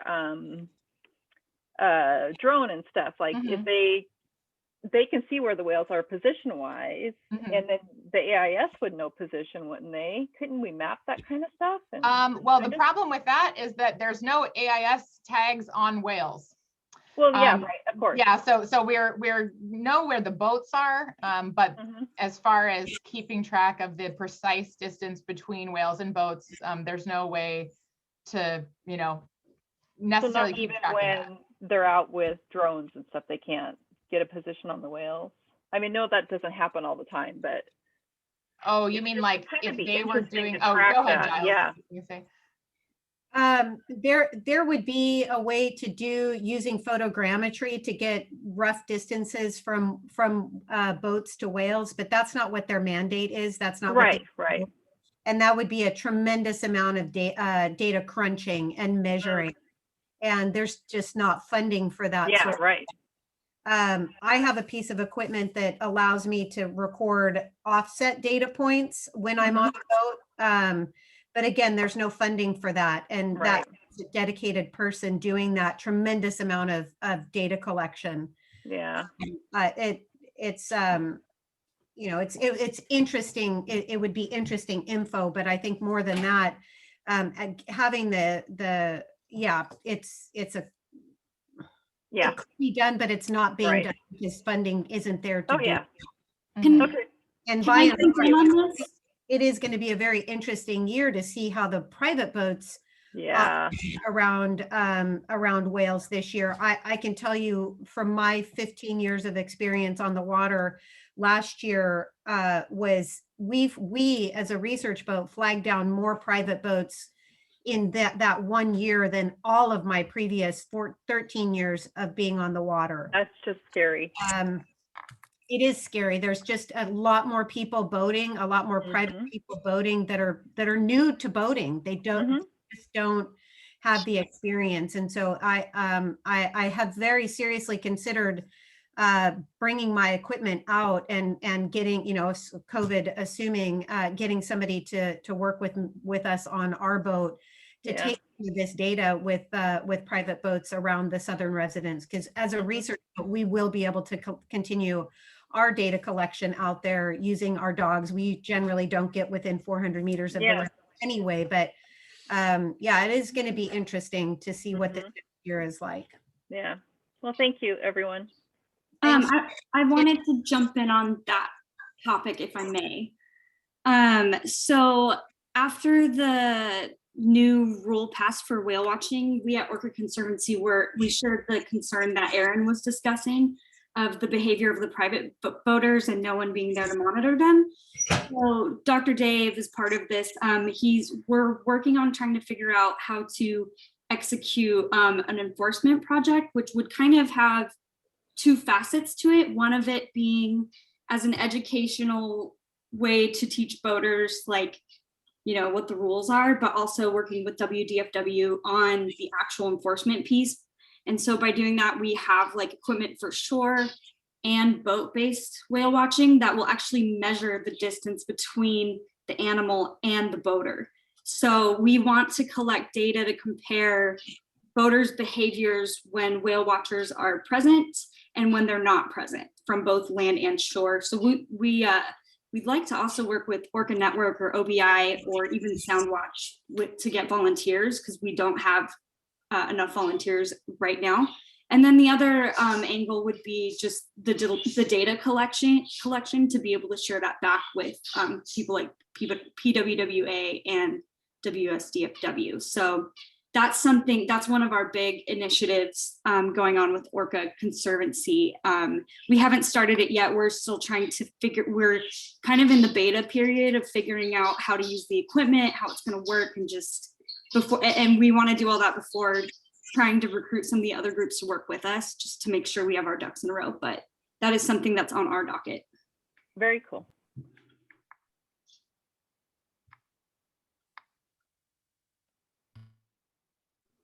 Thanks, Tamara. Would it be okay if I just said something about the same topic, since we're on it? I think Aaron modeled really well how we can discuss this topic civilly from either side of it. And I'm Elisa, sorry. I am the Whale Sighting Network coordinator for Orca Network. And we do our best to educate watercraft and vessel users on both sides of the issue. So I think that it's really important for us to model civil discussion, whichever side of the discussion you're on, or however you feel about the use of boats or drones or commercial whale watch. And I think we've all seen, and it's really challenging everyone to want to stay in this game of helping the whales. And I would just encourage everyone to interrupt kind of irrational discussions, or, you know, a lot of these things that are, you know, accusations that are based out of just emotions, because everyone gets emotional. It's hard to watch things out there. So I just am interested in people on the human side of it, is helping each other. Like I said, just on both sides of the issue, like educate the shore-based watchers as well as those, a lot of groups are engaging in boater education and vessel education and upping that game, but in tandem, we need to educate shore-based viewers as to what they're really watching. And yeah, and we try not to leave anything up on our page, and sometimes we're not online. And like Aaron said, you have to be really careful with what goes up on social media. I mean, it can take on a life of its own. So I just wanted to say that and encourage everyone to interrupt, be it your friends, you know, acquaintances, colleagues, collaborators. That, like, we, part of the commitment to this and all of us moving forward is the commitment to interrupt these things and challenge our friends to not engage in behaviors that are disparaging or accusatory of other organizations and other people. So just wanted to put that out there. Thank you. Good point. Thank you. Thanks, Elisa. Other comments from folks about how you're feeling and doing? Gene? Yeah, Giles, does anybody have information on the status of the Navy's request to increase their annual allowable take to 50 plus animals? Have there been developments on that?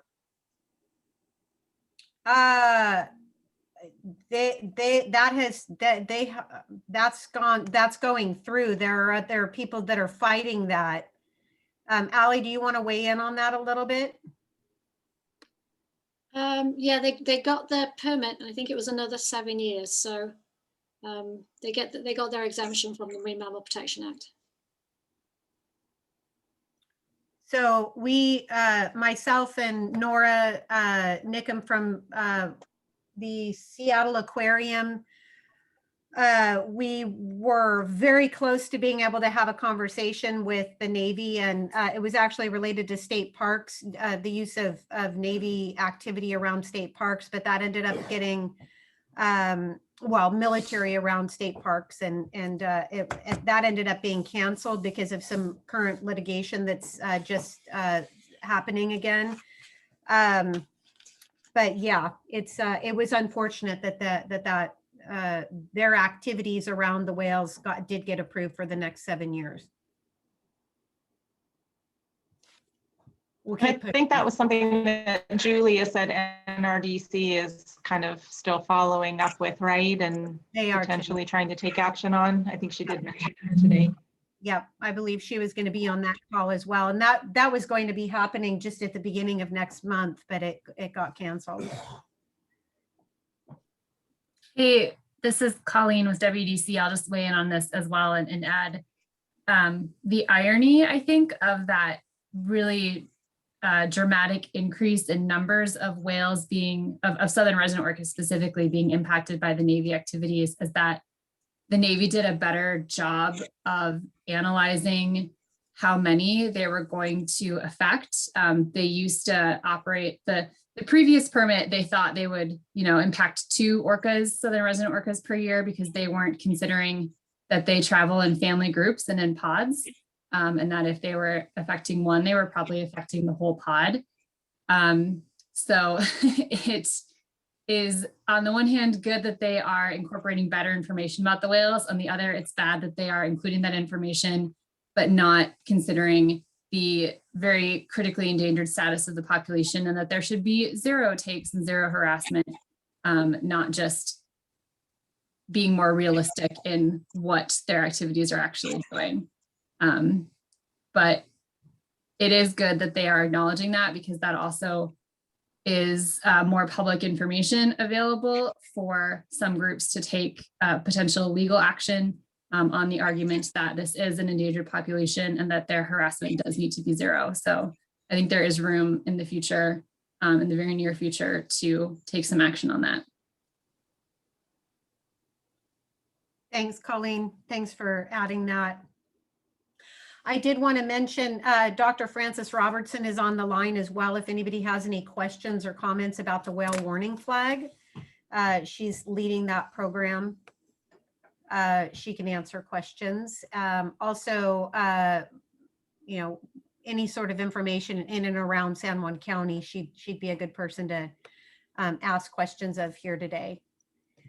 Is anybody else interested in sharing your thoughts and feelings and how you've been doing this past year?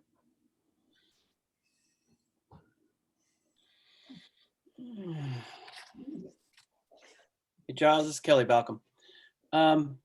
Hey, Kelly. I just wanted to chime in on that comment you just made and tie the two together, is that on one hand, you were working towards communicating directly with the Navy, and then litigation derailed it, followed by another conversation about how many more things we can put ammunition to to litigate.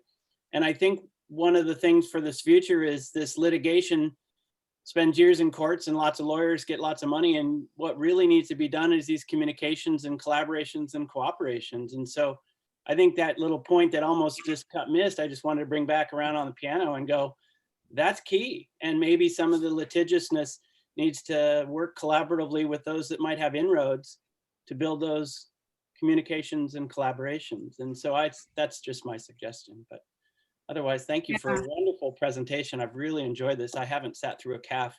So these are just fantastic, ladies. You guys have just done a great job. Thanks, Kelly. Thanks for that. Thank you, Kelly. We'll keep trying to push and get this conversation back on the agenda with the state parks and with the Navy. Any other? I have a few things I could mention. Hi, Dave. Go ahead. Hi. Chris has her hand up as well too, but we can go after Dave. Yeah. Okay. So Amy Trainer mentioned this morning problems with freshwater temperatures, and one of the projects that Orca Conservancy has had on the drawing board that was held up by COVID is a community science project where we get people out to do measurements in a lot of different freshwater habitats so that we can look at correlations between land use practices and water temperature. And that got held up by COVID, but I think we'll be ready to do that this summer.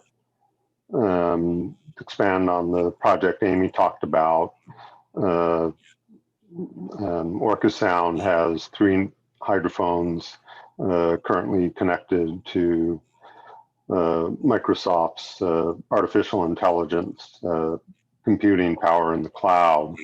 So we've set it up that whales can send out emails letting us know where they are. And then we can forward those emails to people responsible for protecting them. So this past winter, there was a lot of coastal construction work going on in Seattle. So those emails were forwarded to the construction crews so they could plan their day to be quiet when the whales pass through. Plan to connect them to enforcement this summer so that the enforcement boats can get in the right place a little bit earlier than they might otherwise. So that's another big project we've had going forward. We talked about the Snake River dams, and Simpson's proposal has what at first glance looks like a pretty big price tag, but when you consider it's a 10-year project, that's like 3 cents per person per day for everybody in the country. So it's not really a big ticket item, given what it gives back, and a lot of the things he's talking about will be revenue generators. So a lot of that money will get recovered. So I think the financial side of that is something that's important to stress, as well as the benefit to the whales and rights of Native Americans and so on. So, and then on the whale watch regulations, as Tamara mentioned, and we're looking at ways to notify enforcement about violations. Also mentioned another technology for doing that is theodolite tracking, and that's something that's been going on for, I guess, over 35 years now, where scientists have been measuring whale movement patterns and the movement patterns of vessels around them. And the latest iteration of our software integrates AIS data with the theodolite data, so that the ships that are broadcasting their position can be tracked without the scientific crew intervening. And then we've got it set up so it'll give us real-time notification of the distance between the last 2 points tracked, so we can point it at a whale and point it at a boat and get how far apart they are to the nearest meter. So that's something we can do. And then when we get multiple points on a boat, we can get its speed, and planning to pair video with the theodolite again, so that you can look at the boat and see, is it leaving a wake, suggesting it's going faster than 7 knots, or is it traveling at no wake speed? So that's a way to objectively do some of the things that Aaron was concerned about people getting wrong when they do it subjectively. So anyway, hoping that these vaccines work and people are well behaved, so we get to go out and do our thing again, because there's a lot of stuff we would have liked to have been doing this past year that we weren't able to do, and get back to the usual problems, like we were streaming live yesterday, and then there was an automatic change in password so that we couldn't update our streaming, and now we have to drive 30 miles to get back to the computer to put the new password in and get streaming again. And those are the problems we're used to dealing with, but COVID added a lot of other stuff on. So things like the AI for Orcas project went ahead remotely, because we're working with a lot of programmers on that, and kind of doing remote communication anyway. But for things like theodolite tracking, being able to work with a group bigger than 5 will be a nice change this year compared to last year. Absolutely. Awesome. Well, thanks for that update, Dave, and thanks for all your work in all these different arenas. And yeah, there's it's really takes all hands on deck for sure. Anybody else want to let us know how you're doing? Chris has her hand up, but I don't know if she's still there. No, maybe not. I don't see Chris. Yeah, I think she just left. She was at work, so she may have had to jump off, but she had her hand up for a while. Giles, I have a fun one. Sure, Kelly, go ahead. You know this. So to survive COVID, I had to get back into my artistic brain a little bit, which for maybe the past 12 years, I haven't really drawn much. And so I created my pod sort of eye patch t-shirt. So there's that. And I got my yield stickers back. And the Royal BC Museum next month is opening a new Southern Resident Killer Whale exhibit April 16th. So for those that can get to Canada, I can't, but that's coming up. So April 16th, but I'm also selling the shirts. The Pod Squad again are in the Royal BC Museum. So I'm kind of excited about that. So something to sort of be a positive. And my little tag is actually related to the Southern Residents and the original drawing of my J-Pod back in the day.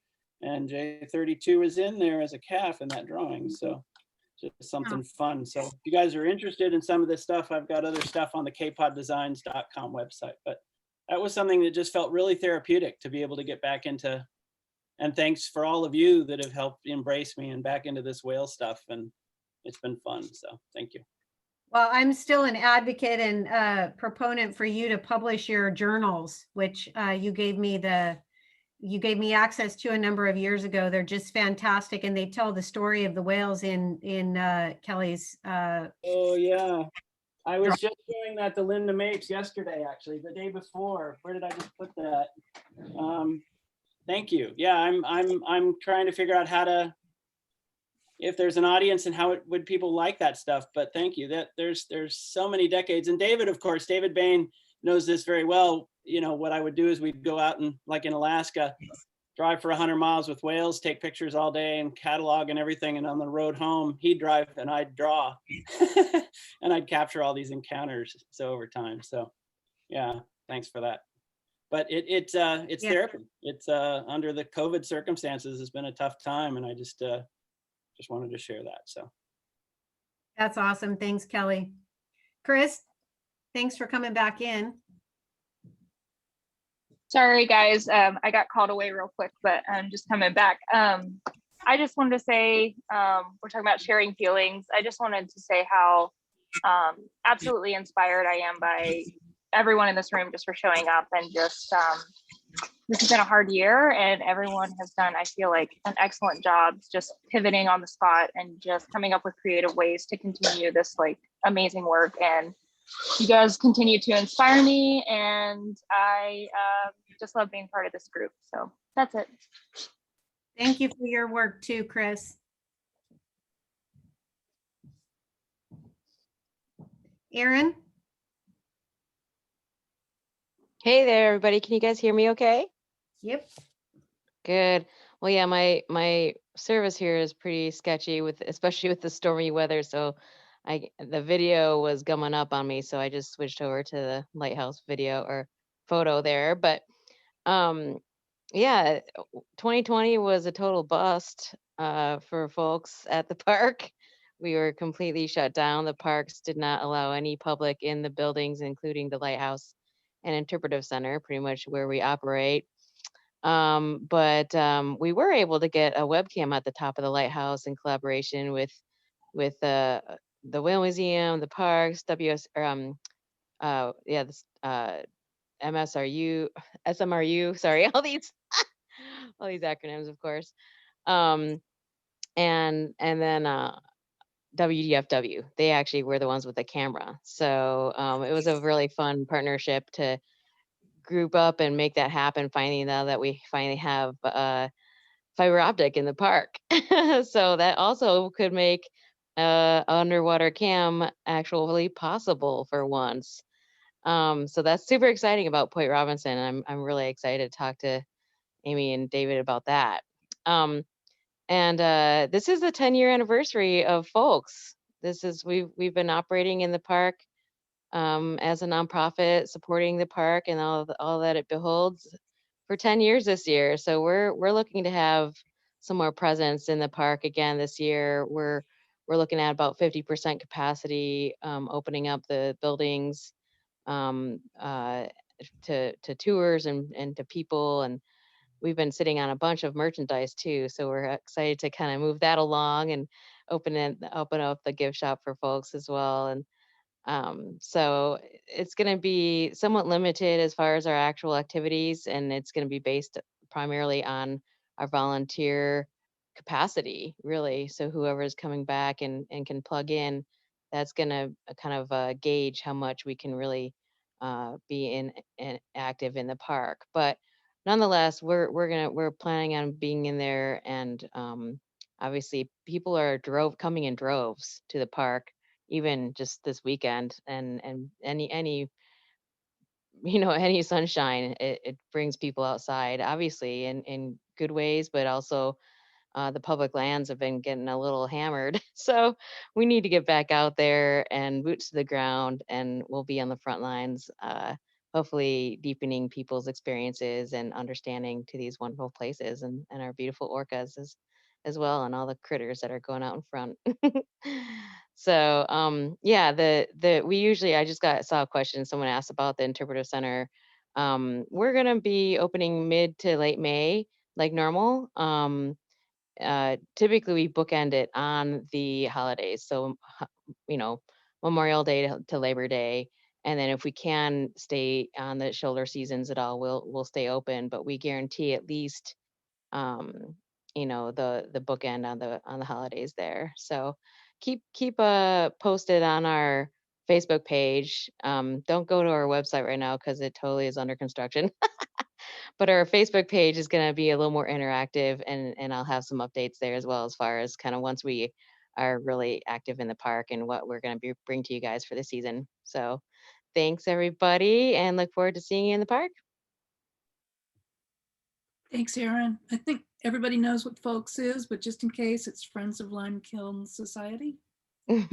Yeah, thank you, Susan. Erin. Elisa, you wanted to ask a question to Frankie about the flags? Yeah, hi Frankie, thanks. Just I don't know, just a little brief summary of like how many flags have gone out, kind of, what regions, if you have any sense of effectiveness, one way or the other. Hi everyone. I'm just kind of listening in here, matching minky fins in the background. Let's see.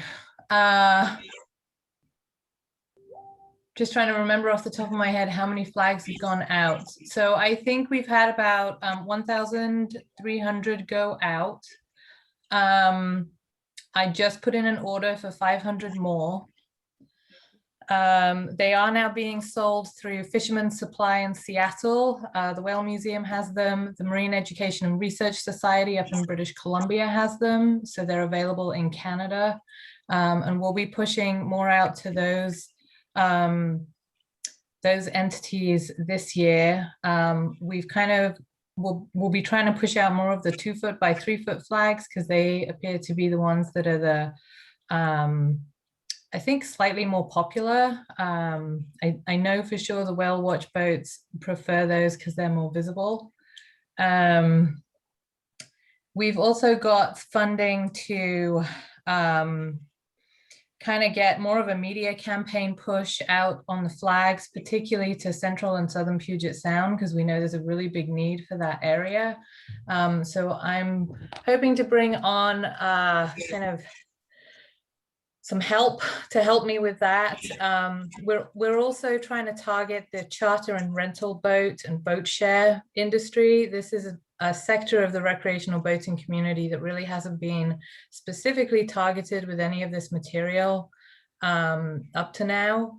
So we have created, or I've created a database so far of about 100 companies for Washington inside waters. So we'll be targeting them, hopefully creating a training video to go out to them also. But I think I can share, the state agencies are also working on various campaigns. So I think boaters are really going to begin to get inundated this year and hopefully get the message or begin to get the message. So Puget Sound Partnership, Washington Fish and Wildlife, the State Parks Boating Program, all have resources, and they're putting it towards working on this recreational boating challenge is what I'll call it. So it's nice to have some help in that area. It's certainly, it's a pretty challenging realm to work in. Yay, Jill's got the flag. Go Jill. I know, I don't know where my flag is. It's vanished. I probably mailed it off to someone. The connections that we've made with the recreational boating community have been really, really valuable. A lot of the time, the boaters really want to know this information. They just don't. So we now have access to several tens of thousands of boaters in the region through the Wagoners Cruising Guide, also through the Northwest Marine Trade Association, and just also through groups I've started joining online. One of my favorites is the Women Who Sail and Powerboat Northwest. So these are really great organizations who are helping us get the message out on this. There's a lot of work going on up in Canada as well, and a lot of like transboundary efforts going on. So I think I did mention in the chat the Be Whalewise website is being overhauled right now, so it will be much easier to navigate. The information will be I think clearer to find because it's a little jumbled on the site right now. And we'll have like different flags up there because, you know, the boaters out there have to figure out not only the AV flag in Canada, but also the research flag and the whale warning flag. So there's things like this that we're trying to fix and make more available to the boating public. But I think, did I answer all those questions? I don't know. That was great. Thank you. Just any sense of, you know, if people are getting the message about it, you know, what it's for, and I think they are, you know, in conversations we've had with like folks at the Wagoners, I think recreational boaters are increasingly looking for the flag. Apparently seeing clearly what is a recreational or what is a commercial whale watch boat with a bunch of people leaning over the side is not enough of a clue to them that there might be whales in the area. They're looking for the flag. So the message does seem to be getting out. Working with SoundWatch data, we added in a couple of data categories to their data collection in 2018, and we analyze that data each year. And that data, it suggests, you know, we're not seeing, our concern was that we might see increases in the number of boats in the vicinities of whales. You know, people say, well, if you fly a flag, won't that mean the boats come? And it doesn't actually look like that happens. So they're not, the flags do seem to be working in that sense, but we'll just continue to track the effectiveness over time. thanks, Frankie. Seems like, it'll take years just for the boating public to, learn a new flag. And right? normally, you know, when you introduce these kinds of new social prompts, which is exactly what this is, they don't start working overnight. They take 5 to 7 years to really become established. So really, we're just, I mean, we didn't really push it last year because of COVID. I'd say they kept going out at a steady rate. Yeah,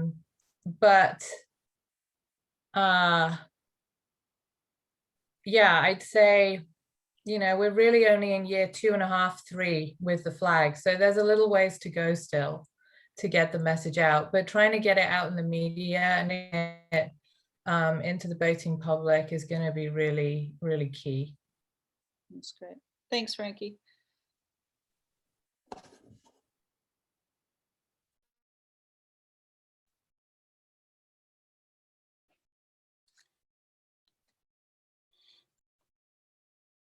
Hey, Giles again, it's Kelly. Since you guys are the Orca Trust, the Orca Brain Trust, I should say, you have the most, right now, the audience of the most killer whale fans and people I've seen. And Aaron did such a great job for the PWWA.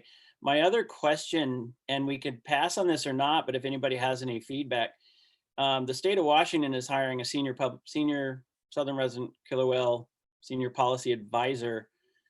Deadline tonight for the application. Are there thoughts? I mean, should we be optimistic or pessimistic? Is the state, you know, any thoughts, anybody on what the process and the policy, and if that's something that's going to help us in the long run or not?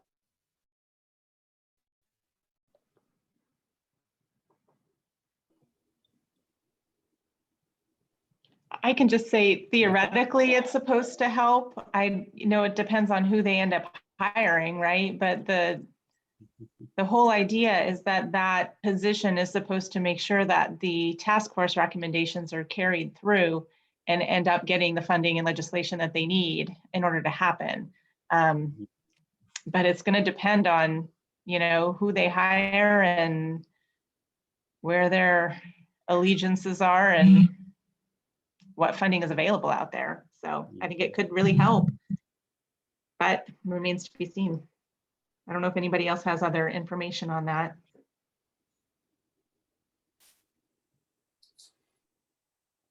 Yeah, I was just gonna say, because I've kind of come back into this full circle after spending 10 years away, that if there was any indications of who the obvious champion might be, or if it was something that you know, even put any hope or not on. So, but thank you, Cindy, for that. Yeah, I don't know how many people have actually read the job description on that, but the qualifications that they have listed for that are like there's that person doesn't exist. So I think yeah. we probably have somebody in mind already. Yeah, that's my guess. Yeah, I think the they people, must have some. The only people it was a very short. Yeah, the only people I can think of that even have some of those qualifications aren't Orca experts. So it's just going to be interesting to see where this ends up. Mm-hmm.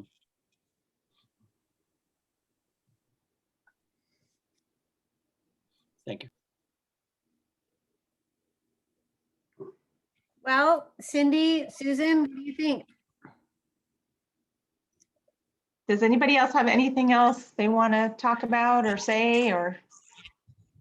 I'll just jump in real quick. So I'm calling in from Minnesota, and I just recently graduated with a master's in sustainable design, and my thesis was all about creating change of behavior in humans to help restore the southern resident orca. So for me, being so remote, like having these virtual events to go to has been incredible. Of all the terrible things that we've had to go through for COVID, like this has been quite one of the biggest highlights for me, is just being able to tune into this community and be able to look on my screen and see all these amazing people who really care as well.